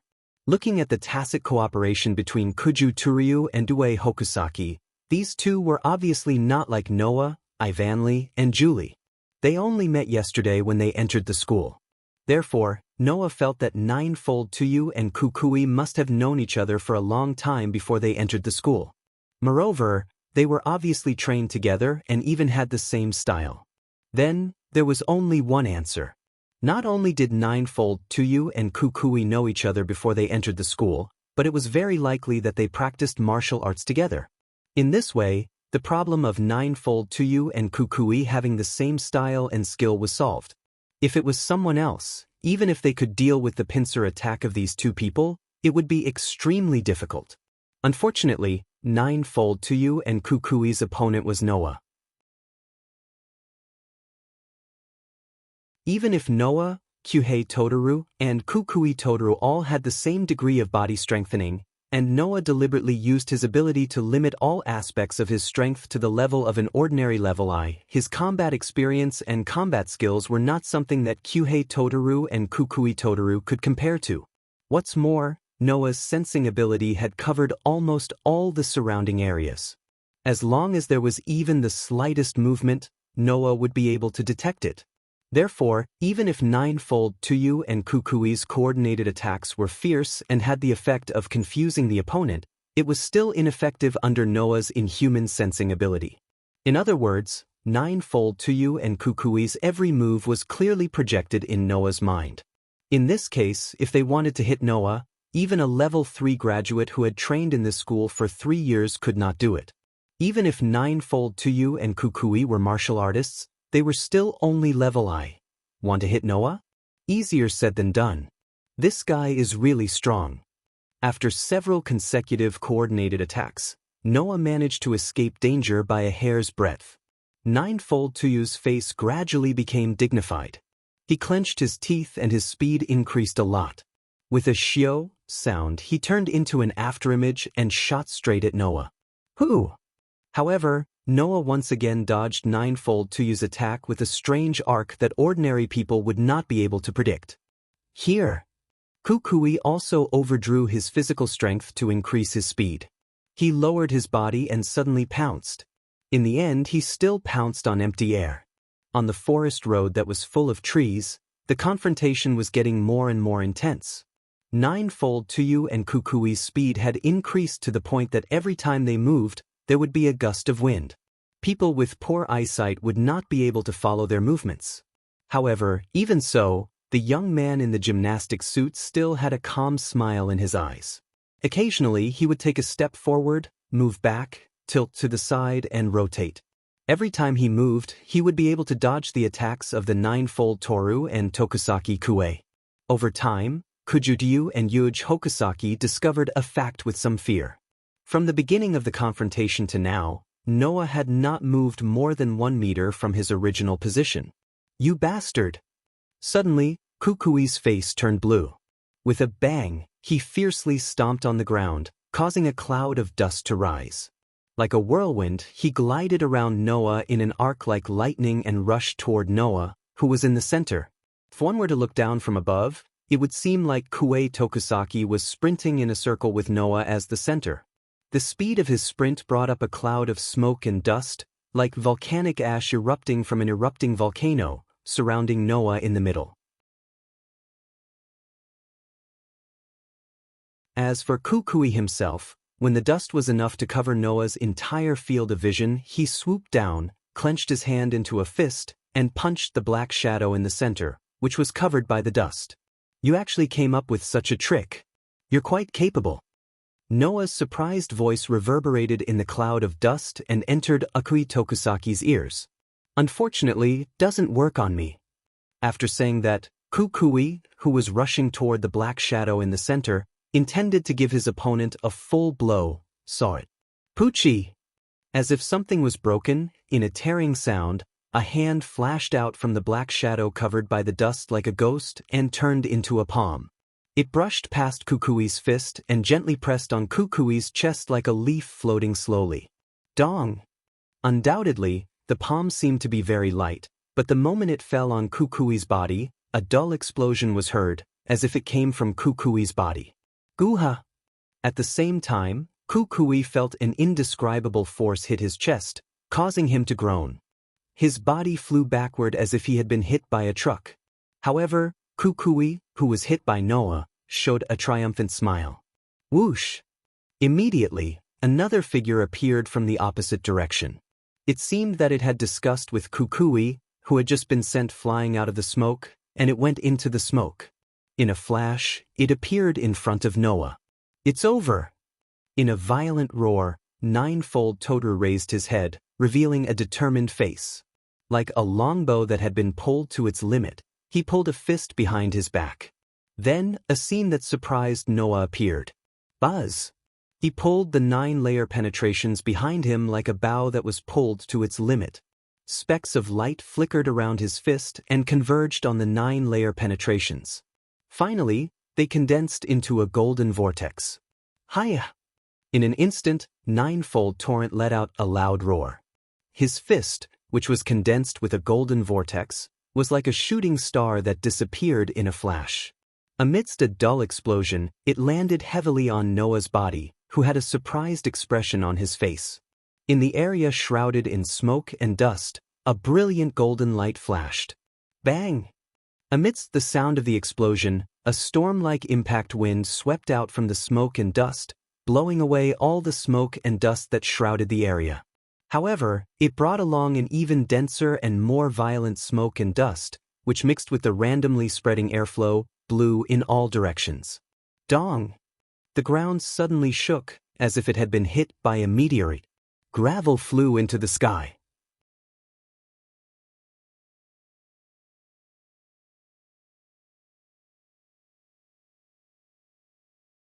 Chapter 201. Boom! It was as if a missile had hit the ground. In the midst of the explosion, a violent gust of wind brought countless gravel and dust into the air. The ground trembled slightly, and the surrounding trees seemed to have encountered a storm. The treetops shook violently, and leaves were blown away from the trees as if they were worthless. Along with the expanding gust of wind, the leaves were blown away in all directions. The gravel was falling from the sky. Not far away, Kawaii could only raise his arms to block in front of his body. His body was hit by the gravel of various sizes, and his body was also covered in dust due to the gust of wind. After a long time, Akui Tokusaki slowly lowered the arm in front of his face. He struggled to raise his head with his glasses and looked in front of him. At the spot where Noah was supposed to be standing, a hole with a diameter of at least 4 to 5 meters had replaced the original intact ground. Gravel kept rolling down from the inside of the hole. Ninefold Totoro was standing in the center of the hole, kneeling on one knee. One of his fists was still on the ground, which proved that he was the one who launched the attack. Kawaii covered his chest and stood up from the ground. He looked in the direction of Ninefold Totoro with cold sweat dripping down his face. There was a hint of shock in his eyes. That guy, when did he learn this move? Ninefold Totoro, who was in the center of the hole, raised his hand that was dripping with blood due to the cracked skin. His other hand was tightly hugging it, and a trace of pain appeared on his face. Sure enough, even if I've become a surpasser, the burden of this move is still very heavy. Kawaii, who was immersed in the power of Ninefold Totoro's inexplicable attack, quickly realized that something was wrong and woke up with a start. That's not right. Where's that guy? Ninefold Totoro, who was hugging his arm with a painful expression, narrowed his eyes and was shocked. Although the power of this attack was indeed extraordinary, even if it was extremely powerful, this attack was still not enough to shatter a person's body into pieces. Not even a corpse could be seen. Then where did Noah go? This answer was quickly answered. Not bad. As this voice sounded, Kuju Totoro and Kawaii Totoro raised their heads and looked in the direction of the voice. It was a sound that had not yet dissipated from the edge of the deep crater that had been created by his fist in front of the 9-layer penetrations.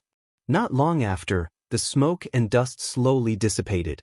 Noah, who was a little dirty, appeared in front of Totoro Yujue and Akui Totoro. His figure looked very haggard, but there were almost no injuries on his body. Looking at Noah's position, how could Totoro and Totoro not know what had happened? Under the protection of Ugei Hokusaki, the sure kill punch of Ninefold Torrent missed. In other words, at the critical moment, Noah dodged Ninefold Totoro's sure kill attack. By opening and closing your body to the limit and concentrating all your strength on one point in your fist, using the fastest speed and the shortest path to throw this punch, at the moment when the punch hits the limit of the distance that the fist can reach, all the strength gathered in the fist will be released in an explosive manner. The real purpose of this attack should be to create a shockwave, not to throw out your full strength punch. That's why the power is so great. Under the gaze of Kuju Totoro and Yuta Totoro in disbelief, Noah patted his dirty clothes and looked at Kuju Totoro with a smile. Am I right? You dodged it? Kuju Totoro opened his mouth and finally revealed a bitter smile. Not only did you dodge it, but you also saw through the true purpose of my attack. Or you. The principle behind your attack isn't very difficult. It's just like how people who practice swordsmanship all year round can unleash sword waves and slash through the air when they reach the pinnacle. Similarly, punches can also unleash shockwaves. It's just that your attack has strengthened this feature to the limit. Noah lowered his head and looked at his hand. If it's a person who has trained his body and skills to the extreme. Saying this, Noah fiercely clenched his fist. Like a longbow that was pulled to the limit, he instantly pulled his clenched fist behind his back. Wang! The power condensed from the fist shook the atmosphere and rolled up a small impact. The small impact turned into solid light spots and gathered on Noah's fist. Originally, at this point, as long as the power was perfectly controlled and the fist was thrown in the shortest path and the fastest speed, the small impact and huge force gathered on the fist would hit the space in front of the fist, causing a bigger impact and forming a real shockwave that spread out. In this way, the sure kill punch of Kuju Totoro would be perfectly reproduced.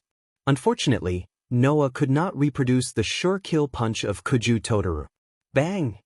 In the next moment, the condensed impact on Noah's fist and the condensed power on the fist suddenly lost balance, causing the small impact of the light spots on Noah's fist to dissipate with a muffled sound. Sure enough, even if I know the principle and how to use it, I can't use this move if I don't find the specific way to control the power? Noah frowned and clenched his fist, but his expression soon relaxed.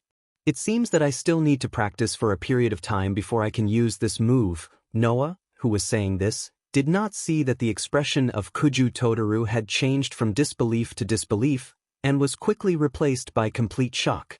In order to learn this move, Kuju Totaru had spent almost 2 years before he finally mastered it completely. And now, Noah had only seen it once, and after deducing the principle and method of using it, he had almost succeeded. The only difference was that he had not practiced it and did not know when to control the power to what extent. What a terrifying person! Kuju Totaru took a deep breath and suppressed the shock in his heart. He hugged his arms, stood up, looked at Noah and sighed. This move is quite a burden on the body, especially the arm. Even now that I've become a surpasser, I feel that using it twice is the limit. If you use it a third time, I'm afraid that your body will become immobile. If you want to practice this move, it's best to allocate the number of practice times and practice time. Otherwise, your body will definitely collapse. You have to be careful. Hearing this, Noah was slightly startled and then laughed. I secretly learned your move, and you're giving me advice? Aren't you too nice? Really, what the hell are you doing? Kuju Totaru, who came to Kuju Totaru's side, also complained. This guy is now an enemy. Can't you give advice after class? Hearing this, Noah was happy again. Didn't that mean that he gave advice without objection? Although their personalities were different, Kuju Totaru and Kuju Totaru were unexpectedly good people. Do you guys still want to fight? Noah, who had a good impression of Kuju Totaru and Kuju Totaru, did not pursue the victory. Instead, he shrugged at them. I think that at this time, the winner has already been decided, and the right choice is to continue running. Otherwise, if your injuries are really serious, you won't be able to complete the task of running 10 laps. You bastard, are you trying to make us surrender? Kuju Totaru roared with a fierce face. I won't let you win that easily. Well, little tiger, I think that Noah is right. Kuju Totaru advised. We still have 10 laps to run. If we continue, not only will we exhaust our energy, but our injuries will also worsen. If that's the case, we won't be able to complete the task. Kuju Totaru's eyes flickered for a moment, as if he had found a way out, and turned his head away. Noah, who saw the interaction between the two of them, laughed involuntarily. He turned around and waved his hand at the two of them. Well then, I'll go first. Let's fight again next time. Without giving them a chance to speak, Noah ran away, leaving Kuju Totaru and Kuju Totaru staring at each other. Kuju Totaru raised the fist that he had just thrown out, looked at it, and clenched it tightly. I also need to become stronger.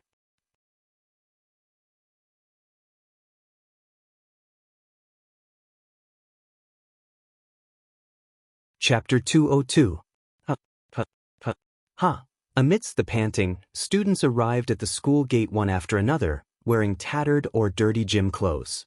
After completing the task of running 10 laps around the school, they fell to the ground, unable to get up. Not long after, Orange Bar, Ivanli, and Julie appeared together.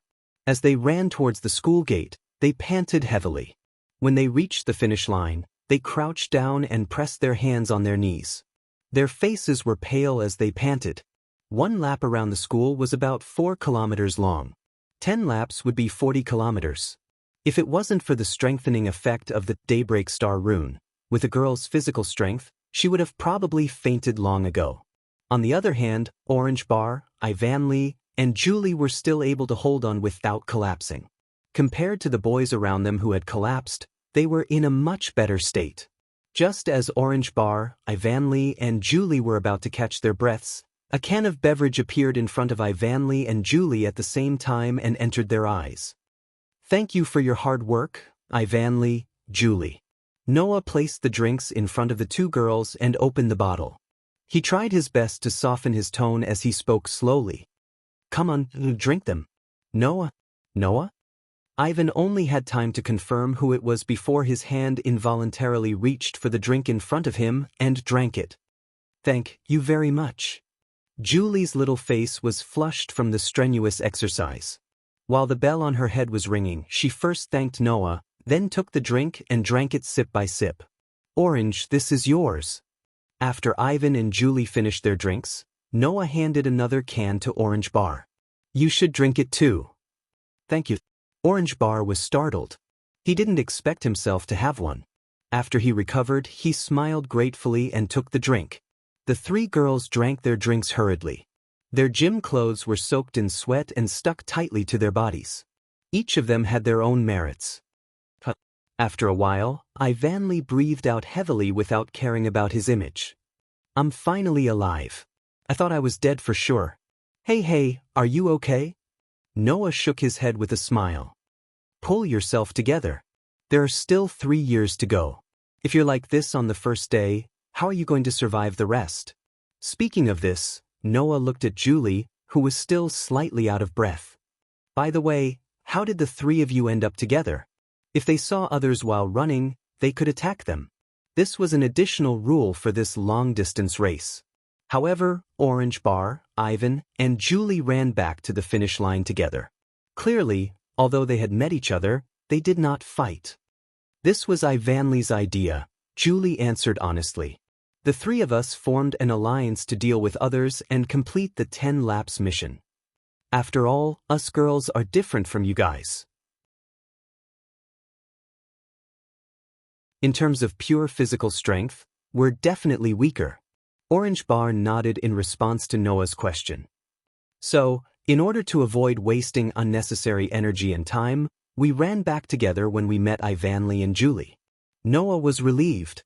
Even if Ivanly had learned the way of the sword and Orange Bar was a master of the 18 arts of Orange Flow, they were still inferior to the boys in terms of pure physical strength. As for Julie, Noah hadn't seen her true strength. But thinking about it, her petite body couldn't have stored much physical strength. Of course, even though that was the case, other than the boys, Chuba, Ivanly, and Julie were the first girls to reach the finish line and complete 10 laps. Even if the boys were included, the 3 of them were still in the top 10. This was already considered very fast and had good stamina. "After this long run, I finally know how powerful the Daybreak Star Teth is," Ivanly said with a complicated expression as she stroked her breasts, or more accurately, her breasts, which were bulging under her gym clothes. "We actually managed to run 40 kilometers. It's a bit unbelievable." 40 kilometers was already considered a marathon. For a group of girls who only went to a normal junior high school and didn't specially train their bodies and only practiced martial arts, it was really unbelievable that they could complete such a mission. Moreover, not only was there a problem with the height of the road outside the school, but because it was an artificial island facing the sea, the wind was especially strong. Running in such an environment was no different from running on a steep slope with a grade 4 or 5 wind. It was quite tiring. However, the group of students managed to finish running such a route within 2 hours. This was already close to the world record for a marathon, right? It was natural for Ivanly to have such thoughts. "Right, Noah?" Ivanly suddenly said to Noah. "How many times did you complete the task of 10 laps and reach the finish line?" Orange Bar and Julie immediately turned their heads and looked at Noah. Noah scratched his cheek. "Well, maybe it's because not many people wanted to fight with me, but I was the first to successfully finish the race." "The first one?" Orange Bar choked and followed up with a question. "Then when did you finish?" Noah said with an innocent face. "About an hour ago." Orange Bar and Ivanly were speechless. Even Julie was stunned for a moment before nodding her head. As expected of Noah, he's really strong. It took Orange Bar, Ivanly, and Julie 2 hours to finish the 40 kilometers run. And this was already equivalent to the world record for a marathon. 1 hour? What kind of concept was that? Undoubtedly, it's all stage I. Even if your stamina was originally much stronger than ours, after the enhancement, the gap shouldn't have widened so much, right? Orange Bar could only say this with a speechless expression. Could it be that other than your outstanding martial arts, you also have amazing stamina? My stamina isn't too far off from the average guy. After the enhancement of the Daybreak Star rune, it's not much different from the guys in class. Noah smiled meaningfully. And there's a trick for me to be able to reach this stage. Trick. Orange Bar, Ivanly and Julie's ears twitched at the same time. Ivanly couldn't help but ask. What trick? It's the trick to increase stamina and stamina's recovery speed, extending stamina usage time, and indirectly extending stamina training and increasing stamina's duration and extent. Noah said calmly. It's with this trick that the stamina consumption and recovery are basically equal. So, I basically finished the 40 kilometers without any loss. When I came back, I didn't even pant. So powerful? Ivanly was startled and quickly asked. Then what's the trick? You want to know? Noah shrugged. Today's long-distance running class is already over, so I'll tell you next time. After saying that, Noah turned his gaze to the running track that they had been running on until an hour ago. From afar, Noah could almost see a few people running in this direction with flushed faces and thick necks. Behind them, there should be quite a few people still working hard. Suddenly, Noah muttered to himself for a while and looked at Orange Bar. Where's Sui Gao? I don't know either. Orange Bar shook his head and also looked in the direction of the running track. We saw ya on the way here.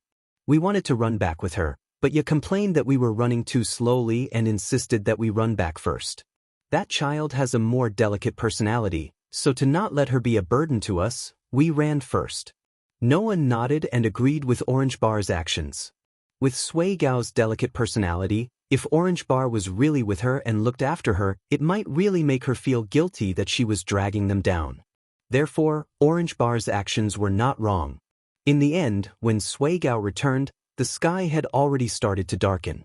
The moment she reached the finish line, Sui Gao fainted due to fatigue. That night, it was said that Sui Gao had been hiding in her room and didn't come out for dinner. Then, the next day in class, 2 students applied to withdraw from school, removed the Daybreak Star pattern, and returned to their previous world.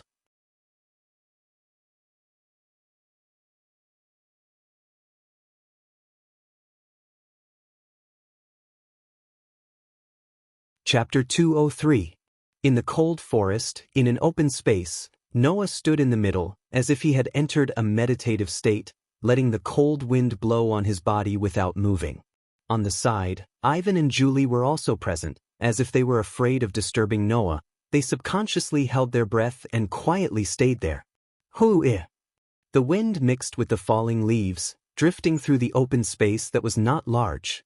At this moment, Noah took a deep breath and tightened his body. Raising his hand, clenching his fist, like a longbow, Noah pulled his clenched fist behind him, and the power of every part of his body rushed to that arm and gathered on his fist. Wang! The next moment, the space around the fist shook slightly, and the gorgeous light spots also appeared in the vibrating space. Like bees returning to their nest, they condensed on Noah's fist. In less than a second, the gorgeous light spots that converged on Noah's fist all merged together, turning into a golden vortex, covering Noah's fist. At this time, if someone carefully observed the arm that Noah pulled behind him, they would definitely notice. The muscles on that arm were trembling at a very small frequency. Then Noah opened his eyes abruptly. Hoo-eh! With a cold bellow, Noah's fist seemed to have turned into a shooting star that disappeared in a flash as it swung forward abruptly. Dong! The vortex that converged on Noah's fist suddenly exploded, stirring up a violent airflow, forming a terrifying shockwave, rubbing against the atmosphere, and in the sharp sound of the atmosphere, like a beam of light, violently shot out. The shockwave that turned into a beam of light cut through the space, and heavily fell on a tree in front of him. Bang! The true sound of an explosion resounded. That was the sound of the fragile tree exploding under the impact of the violent shockwave, turning into pieces of wood and broken tree bodies. And in such a situation, the shockwave that directly blasted a large scale of trees into pieces did not reduce in power, and hit trees again and again. Bang! Bang! Bang! Bang! So, in a very rhythmic explosion, The trees in the impact path of the light beam like shockwave were blasted one after another, turning into broken wood and tree bodies, flying everywhere. It was not until a long time later that everything calmed down. It can't be said that everything calmed down. Under the bombardment of the shockwave, the trees that turned into broken wood and broken tree bodies fell to the ground in a burst of crackling sounds, and the ground where the shockwave passed also trembled, and the gravel flew everywhere, scattering in all directions. And when everything really calmed down, the people present could only see that in front of Noah, who maintained the posture of punching out, there was a huge gully with a diameter of 2 meters and a length of at least 30 meters standing there. Of course, in the range of this gully, the trees and the ground that should have been there all disappeared. Smoke and dust filled the huge gully. Not far away, Ivan and Julie saw this scene. One of them opened his mouth slightly due to shock, while the other's eyes lit up, and her crimson eyes became extremely lively. "Phew!" Noah exhaled, retracted his fist, and looked at the hand that just swung out a terrifying blow, and opened and closed his palm. After feeling the pain on it, he sighed. It seems that even after being improved, this move, Annihilation Blow, still has a burden on the body. Annihilation Blow. That was the name that Noah gave to the sure kill punch that he comprehended from the 9-layer penetrations. Of course, it was different from the move he comprehended from the 9-layer penetrations.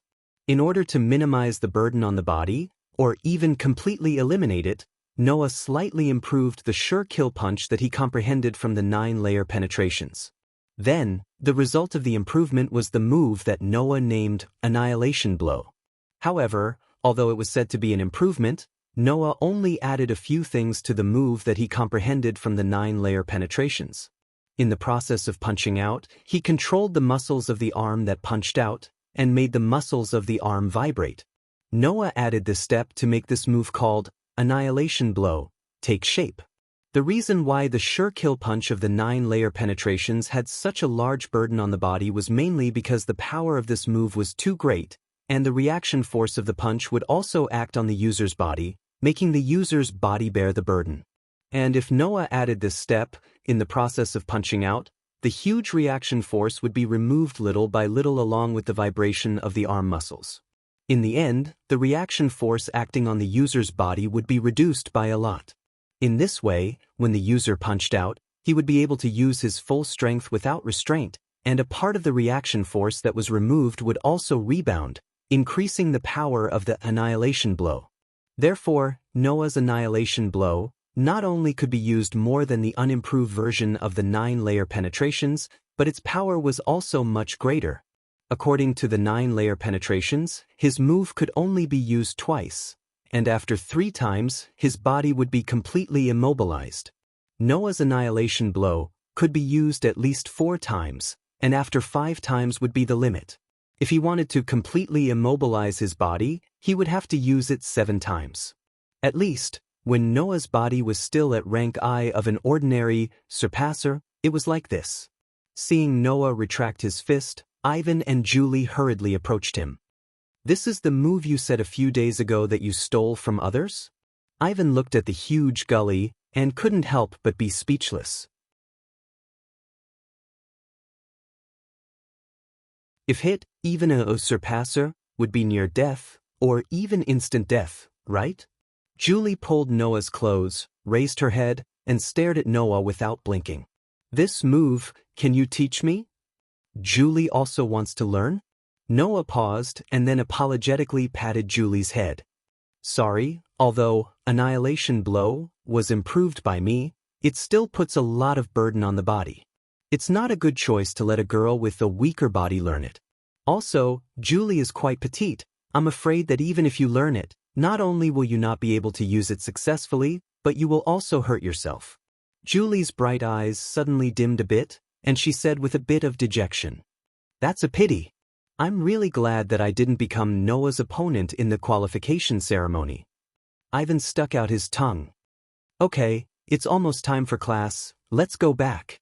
Noah and Julie nodded at the same time.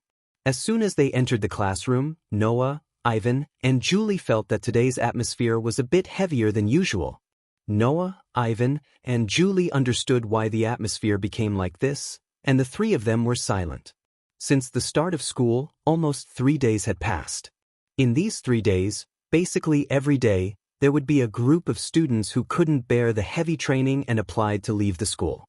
In addition, the people who stayed were squeezed out of their energy and stamina due to the heavy training, so it was inevitable that such a heavy atmosphere would appear. From afar, Noah could even see that Sui Gaoya, who fainted during the long-distance running training 3 days ago, was sitting in her seat with her head down, her face full of gloominess and disappointment, making Orange Bar, who was sitting next to her, abnormally worried. In these few days, Sui Gaoya had maintained such a worrisome state. Obviously, these days of training also made this weak girl feel abnormally pressured. Seeing Sui Gaoya like this, Ivan, who was sitting next to Noah, couldn't help but worry. Yeah, there shouldn't be a problem, right? In this regard, Noah could only remain silent. He picked up a list of names that Teacher Little Bunny had just sent to him with her overly energetic voice. It was a list of the students who were still in the class. On the list, not only was there a photo of every student in the class, their name, and other basic information, there was also a detailed record of their combat strength. For example, whether they had any experience in martial arts or sports, and information related to Blaze, were all recorded on it. It was a list for the students to use as a reference when choosing tripping double blade.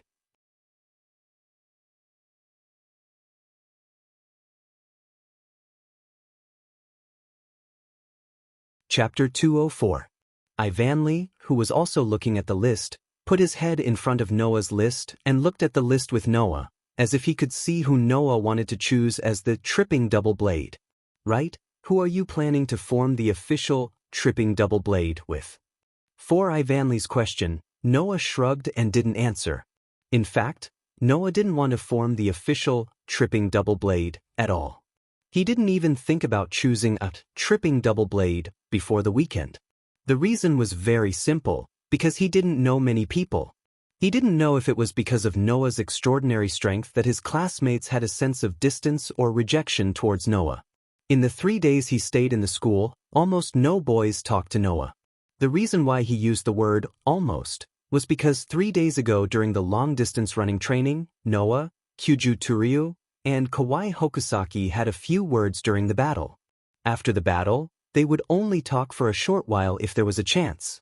According to Noah's knowledge, Kyuju Turyu and Kawai Hokusaki had decided to form the official tripping double blade. In this way, Noah naturally wouldn't have a satisfactory candidate for the tripping double blade. Therefore, Noah also had a somewhat casual and peaceful attitude. Anyway, until the weekend, the students who hadn't formed the tripping double blade would form the tripping double blade under the school's arrangement. Therefore, Noah didn't need to worry about anything, just let nature take its course. Holding this thought, Noah just glanced at the information of his acquaintances on the list, such as Ivanli, Julie, Tachiba, and Sui Gaoya, then threw the list on the table and didn't care about it anymore. Where are Ivan and Julie? Noah placed his hands behind his head and casually asked his two companions on his left and right. You should have decided who to form the tripping double blade with, right? Of course I will form the tripping double blade with Julie. Ivanli said arrogantly. After all, we have lived together for 3 days. I feel that Julie and I get along very well. Ah, Julie nodded her small head gently and said expressionlessly. I like Ivanli, so no problem. I also like Julie. Ivanli responded with a smile. If it wasn't for Noah in the middle, maybe he would have hugged Julie. Hearing the conversation between Ivanli and Julie, Noah also secretly felt relieved. To be honest, the pressure of living in the same room with two girls who were charming in all aspects was not an ordinary kind of pressure. Not to mention that when he first moved in, he accidentally saw Ivanli and Julie's naked bodies. During this period of time, Ivanli and Julie's various private matters were constantly displayed in front of Noah, which made Noah very vexed. For example, Julie liked to wear a white shirt as her pajamas. Every night, she would raise her 2 white thighs in front of Noah. Even if Ivanli tried to stop it, Julie would still ignore it.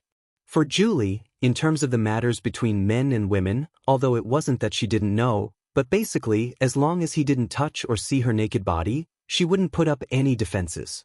Ivanly did pay attention to the fact that Noah was in his room, but some things couldn't be avoided.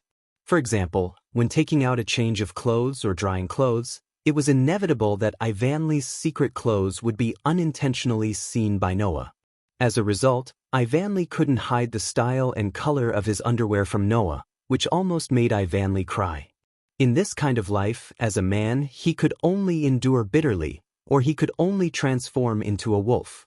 The former would make people mentally tired, to the point that they couldn't live a normal life. Needless to say, the latter would definitely be treated as scum the next day, and would directly be destroyed by society. Noah didn't want to be the latter. Therefore, Noah could only bear the pain of being the former. After the weekend, Ivanly and Julie officially formed a tripping double edge, and Noah could finally live a normal life. How could he not be relieved? At this moment, Ivanly narrowed his eyes and said such a sentence that made Noah jump. "Do you feel happy that you don't have to live with us?" This sentence made Noah's heart skip a beat. Whoa, Ivanly seemed to be able to see through Noah's inner thoughts, crying out in pain. "Although it's not that I can't understand your thoughts, but no matter what, I'm still a girl. Your reaction makes me feel hurt." On the side, Julie turned her head and stared straight at Noah, like an abandoned little animal. Undoubtedly, her face was expressionless, but it gave people a delicate feeling. Noah doesn't want to live with me and Ivanly? Hearing this, Noah bitterly smiled. Does Julie really want me to live with you? What made Noah and Ivanly surprised was that Julie actually nodded without hesitation. Living with Noah, it feels good. Feels good? Noah and Ivanly were stunned at the same time. Ah, Julie said in an extremely flat tone. Because Noah and Ivanly are very gentle, just like mom and dad. That? Noah covered his face and sighed. Ivanly's face was also full of confusion. Really, when staying with Julie, Noah and Ivanly were just like Julie's mom and dad, they couldn't help but take care of her. At this time, Teacher Little Rabbit, who had been jumping around in the class, clapped her hands, her unique sweet voice resounding throughout the classroom. Everyone can think about the tripping double edge matter in your spare time. Our physical strength enhancement class is about to start again. Everyone gather at the school gate. Let's go! After that, Teacher Little Rabbit took the lead and rushed out of the classroom. A group of students sighed and followed her out. Their whole body was filled with a decadent atmosphere. Noah noticed before he got up. Sui Gaoya, who had been lowering her head with a depressed expression, for a moment, her face showed an expression that looked like she was about to cry. At the school gate, the students who had changed into their gymnastics clothes once again slowly gathered. Many of the students were whispering to each other, making a conversation that could not be ignored. Is this life going to continue for another 3 years? How are we going to persevere? I'm probably at my limit. Someone will apply to drop out today, right? Ivanly, who was standing beside Noah, heard this conversation and felt a little uncomfortable. It wasn't easy to become classmates, but in the end, everyone is planning to leave. I feel so lonely. Julie was still expressionless, but the ahog on her head drooped listlessly, showing the depression in her heart. Shortly after, another round of conversations that couldn't be ignored sounded. Sui Gaia probably can't go on anymore, right? When this sentence was said, many people's eyes gathered on Sui Gaia. Sui Gaia's body trembled. She lowered her head forcefully, almost burying it in her abnormally well-endowed breasts. Many people could clearly see Sui Gaia's body trembling. What nonsense are you talking about? Orange Bar angrily shouted at the surrounding students. You will definitely be able to persevere. The surrounding students more or less looked at each other and chose to remain silent. It was obvious that most of them didn't believe Orange Bar's words. Seeing this, Noah narrowed his eyes, looked at Sui Gaoya, who was biting her lips and lowering her head, and secretly sighed in his heart. Although he didn't speak to Sui Gaoya normally, Because Orange Bar often looked for Noah to discuss martial arts and life problems, Sui Gaoya, who had always been by Orange Bar's side, would often appear around Noah. Therefore, Noah decided to help Sui Gaoya. Sui Gaoya. Noah, who wasn't far from Sui Gaoya, said directly. Later, you'll run however I tell you to. Do you understand? Sui Gaoya looked up with a stunned expression. Even Ivan Lee, Julie, Orange Bar, and the surrounding students showed a surprised expression. Sui Gaoya, who reacted, was at a loss. That, if you don't know what to say, then don't say anything. Noah gave Sui Gaoya a smile. Don't worry, I won't harm you. Sui Gaoya could only stare blankly at Noah, and after a while, she nodded uneasily.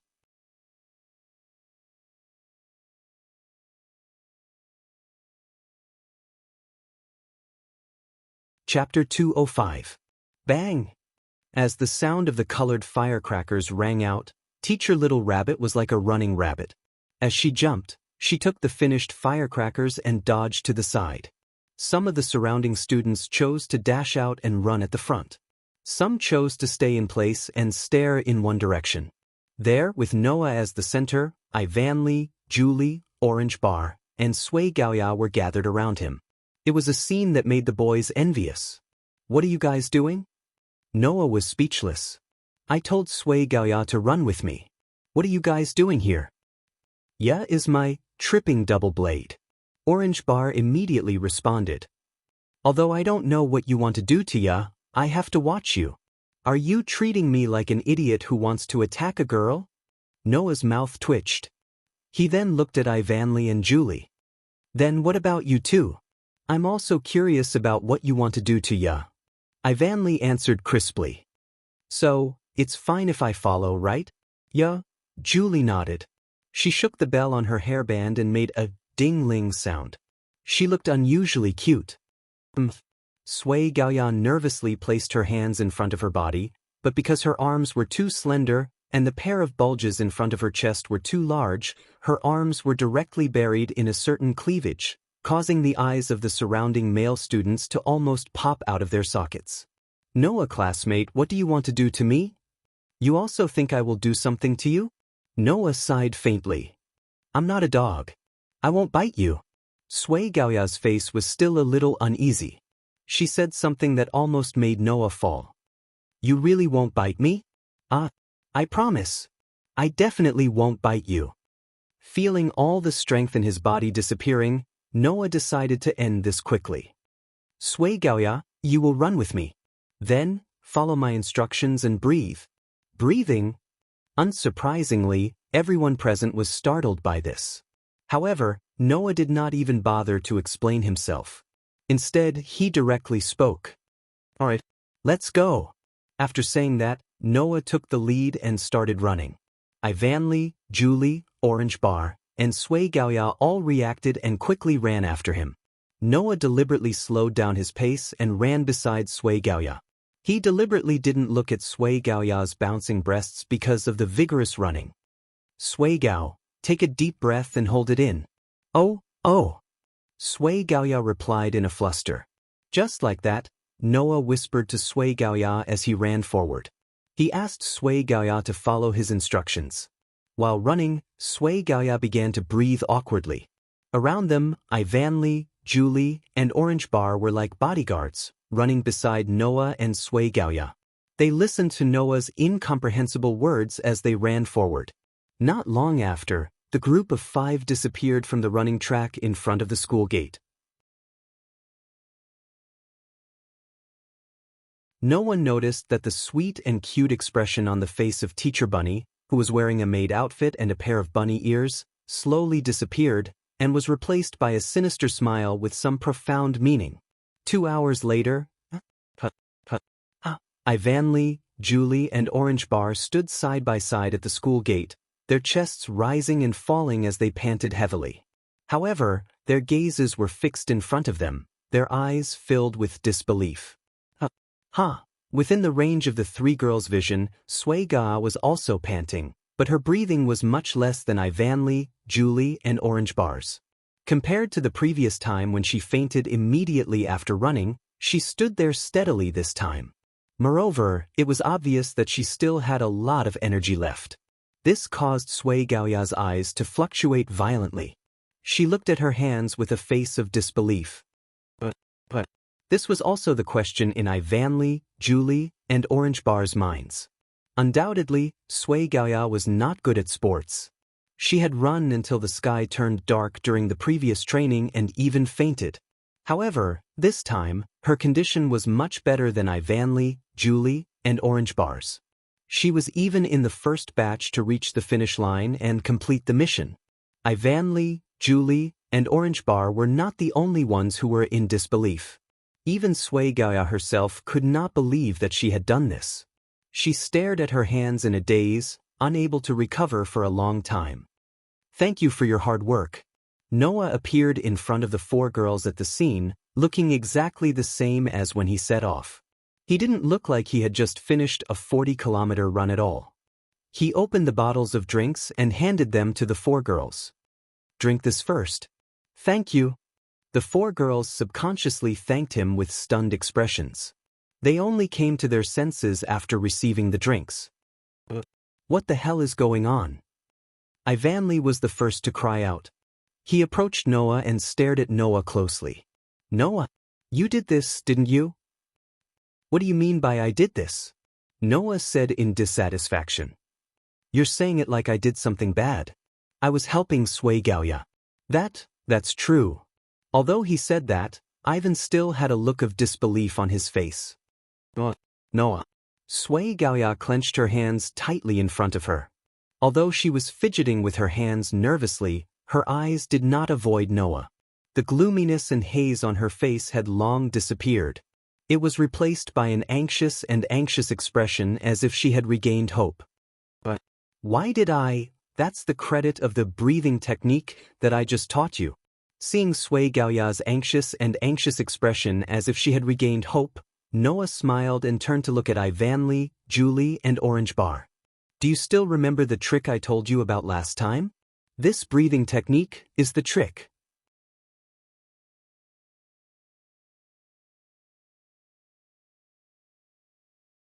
Saying that, Noah did not deliberately keep them in suspense and explained.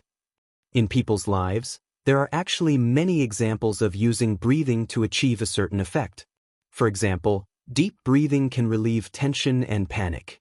Pregnant women can also use breathing to achieve the goal of assisting in childbirth.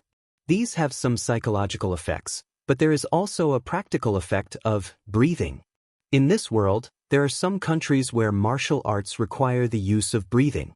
Not only can it achieve twice the results with half the effort, but it can also help in adjusting one's state of mind and body during battle to achieve the goal of prolonging the battle. This kind of specific breathing to achieve a certain goal and help in practicing martial arts and fighting is called breathing, training qi, or spirit cultivation in China and India. Noah slowly explained. And according to these breathing methods, I have also figured out a breathing technique that can help people quickly recover their strength and increase their endurance. Hearing this, Ivanli, Julie, and Orange Bar gradually showed expressions of relief. Sui Gaoya also looked at Noah with admiration.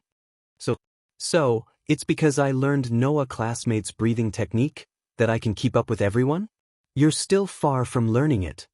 Noah looked at Sui Gaoya with a smile that was not a smile.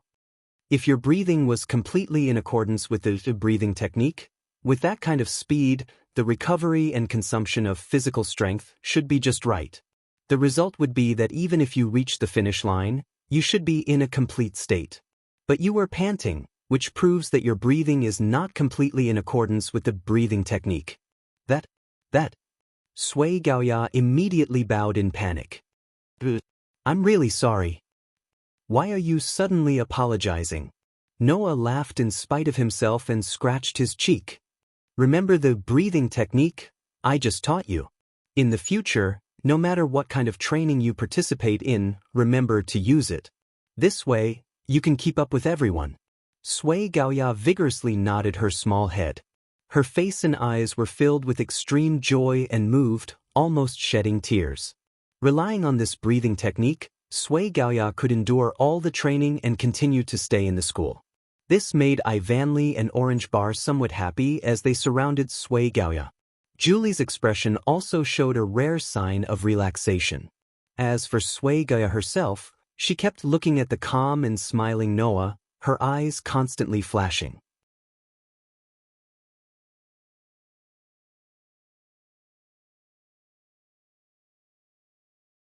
Chapter 206. Night quietly fell. At this time, in the dormitory's lounge, many students had gathered here. They gathered in groups of 2s and 3s, chatting about everything under the sun, or sitting there excitedly watching TV. It was quite lively. And on a sofa, Noah sat here, holding a book in his hand, somewhat leisurely reading. After the last accident, Ivanli strictly asked Noah to temporarily leave the room when the two opposite-sex roommates were bathing, and find something to do outside. In this way, even if there was an accident, Noah would not be able to take advantage of it. Therefore, every time when Ivanli and Julie were bathing, Noah would come to the lounge and choose to leisurely pass the time. If it was before, Noah would definitely use this time effectively, and use all the leisure time to improve his strength, living the life of an ascetic. However, Noah now had the ability to limit. He could allow the restricted power to enter a state of spontaneous growth. Moreover, the extent of the increase was no less than the extent of the increase when Noah was training himself. In this way, Noah does not have to deliberately train himself and let the strength increase by itself. Of course, the improvement of strength is one thing. Noah has always insisted that both strength and skills must be improved to achieve a true strength. Therefore, even if the strength enters a state of automatic growth, Noah should also practice martial arts and skills. However, in this regard, Noah is still a person who insists on the balance between work and rest to improve more efficiently. In this school, there are plenty of opportunities to train during the day. Therefore, Noah chose to spend the night leisurely and let his body enter a state of full rest to achieve the true balance between work and rest. Those who know that Noah has extraordinary strength may think that Noah reached this level through extremely hard training. But they may not have thought that being able to reasonably arrange what kind of training to do at what time, and what kind of things to do at what time, is the real reason why Noah's strength increased so fast and so strong. Not long after, more and more people in the lounge and more people noticed Noah. Now, in the whole school, there is almost no one who does not know Noah. Even the seniors know that a super powerful person has appeared among the freshmen. All of a sudden, many discussions and conversations about Noah began to take place. Not knowing how much time has passed, a girl appeared in the lounge and noticed the commotion in the lounge and also saw Noah. Her eyes lit up and she walked in the direction of Noah. "Can I disturb you for a moment?" As the voice sounded, a young girl with long black hair appeared in front of Noah. Noah raised his head and looked into the eyes of the person who had come. Noah, who saw the person's full appearance, smiled slightly. "Oh, it's Orange. Are you here to rest too? I originally wanted to play chess, but when I saw you here, I came over." Orange Bar closed his eyes and bowed solemnly to Noah. "I'm here to thank you, Noah. Thank you for helping ya." Noah, who did not expect Orange Bar to suddenly do this, was momentarily at a loss. After a while, he hurriedly shook his head. "That's nothing. You don't have to thank me so solemnly.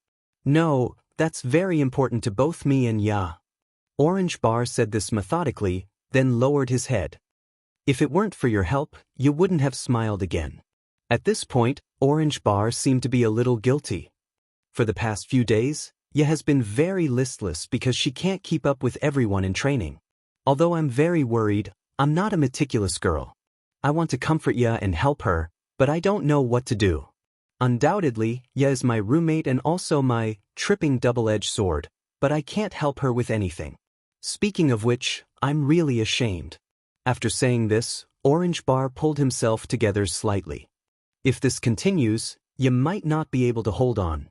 So, if it weren't for your help, you might have chosen to leave the academy.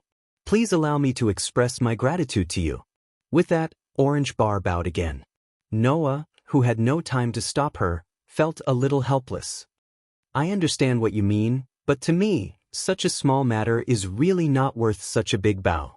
Orange, I understand your intentions. Please raise your head. Only then did Orange Bar relax her expression and smile at Noah. No matter what, I have to express my gratitude to you. If there's anything you need my help with in the future, please don't hesitate to look for me. I understand. Looking at Tachibana's face that was full of heroic spirit, Noah knew that this young lady, who was born in a family that practiced martial arts, was very serious when she said this. After muttering to himself for a while, he nodded. If there's anything I need you for, I definitely won't hesitate to ask you. That's good. Orange Bar let out a sigh of relief and smiled. Then I won't disturb you. Okay. Noah shrugged. Good night. Good night. Orange Bar's face had an expression as if she had a load off her mind. She left with light footsteps. Looking at Orange Bar's gradually disappearing figure, Noah didn't know whether to laugh or cry. A little old-fashioned, but not annoying. After making such an evaluation, Noah lowered his head and continued reading. However, after a while, a slightly nervous and flustered voice sounded in front of Noah. Hearing the voice, Noah once again raised his head. But the first thing that entered Noah's eyes was a pair of exceptionally shocking full breasts that were covered by a thin piece of clothing. The extremely shocking scene suddenly entered Noah's eyes, causing his heart to tremble. His hand trembled, and the book that was lying in his hand a second ago lost its balance and fell down. Noah frantically waved his arms and caught it several times before he finally caught it. At the same time, a small cry of surprise also entered Noah's ears. The owner seemed to be shocked by Noah. Student, Noah? Are you okay? It was Sui Gaoya. Is it Sui Gaoya? Noah slightly raised his voice, and when he saw the strange gazes around him, he realized that he had lost his composure. Less than a meter in front of Noah, the pair of full breasts that stood parallel to him and highlighted his presence caused Noah to abruptly raise his head. When he saw Sui Gaoya's somewhat uneasy pretty face, he awkwardly smiled. I'm sorry I scared you. It's okay, I should be the one who scared you. Sui Gaoya thought that Noah acted like that just now because he was frightened by her sudden voice, so she apologized repeatedly. I just wanted to thank you. Thank me? Noah didn't know whether to laugh or cry. Just now, Orange Bar came to thank me on your behalf, and now you're thanking me on your own. As expected of the tripping double blade, you have quite a tacit understanding. Little Ba. Sui Gaoya was surprised at first, then lowered her head in embarrassment. Although I'm very grateful to Little Ba, that's my own business, so I have to thank you. If you really want to thank me, then you have to work hard to not be brushed away. Noah tilted his head and smiled. After all, it wasn't easy for us to get to know each other. If even you leave the school, then Ivan and Julie will be sad. Is that so? Sui Gaoya secretly glanced at Noah, and her face turned red. Noah classmate, what about you? Me? Noah was startled and then smiled. I'm the same.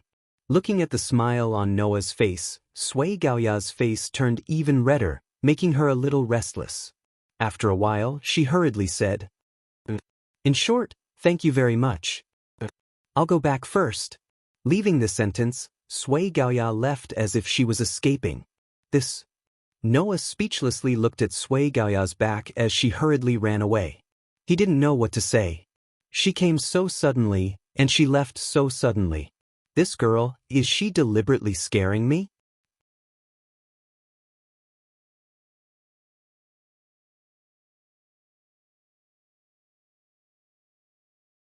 Chapter 207. Cheers. In the room, at the small round table, Noah, Ivanli, and Julie raised the cups in their hands and clinked them together with a ding sound. Looking closely on the small round table, snacks of various sizes were piled up into a small hill. At first glance, it gave people the feeling that the three were looking for entertainment. But in fact, this was a small farewell party held by Noah, Ivanli, and Julie. Tomorrow is finally the weekend. Ivanli raised the cup that was filled with drinks and moved his head closer to Noah, letting a pair of beautiful big eyes into Noah's field of vision. There was a teasing look in his eyes. Tomorrow, Julie and I will apply to form an official tripping double blade, and the dormitory will also be redistributed. Noah, can you tell me how you feel now that you don't have two cute roommates? Do you want to know how I feel now? Looking at the teasing Ivanli, who turned into an interviewer, Noah's expression became quite annoyed. I just feel that it's great that I don't have to see a certain cute roommate's underwear thrown around in the bathroom. I didn't throw it around. The teasing on Ivanli's face was suddenly replaced by embarrassment, and he shouted angrily. I just didn't have time to clean it up. Really? Noah looked indifferent. I hope so. Otherwise, it will be too hard for Julie, who has to sleep in the same room with you for the next 3 years. Beside him, Julie made a concise and comprehensive sound. I also hope that Ivanli can pay more attention. I hope that Julie can pay more attention to yourself. Ivanli looked down and glanced at Julie's petite body. To be precise, it should be said that he looked at Julie's appearance with a troubled look. How many times have I said it? Noah is here now. Julie, can't you change your appearance? Noah couldn't help but glance at Julie and sigh helplessly. Julie purposely came all the way from her hometown, Gilliam, to this country to study at Howling Academy.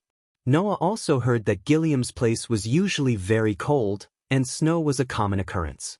Because of this, Julie, who was used to the cold environment, came to this country with a relatively warm climate.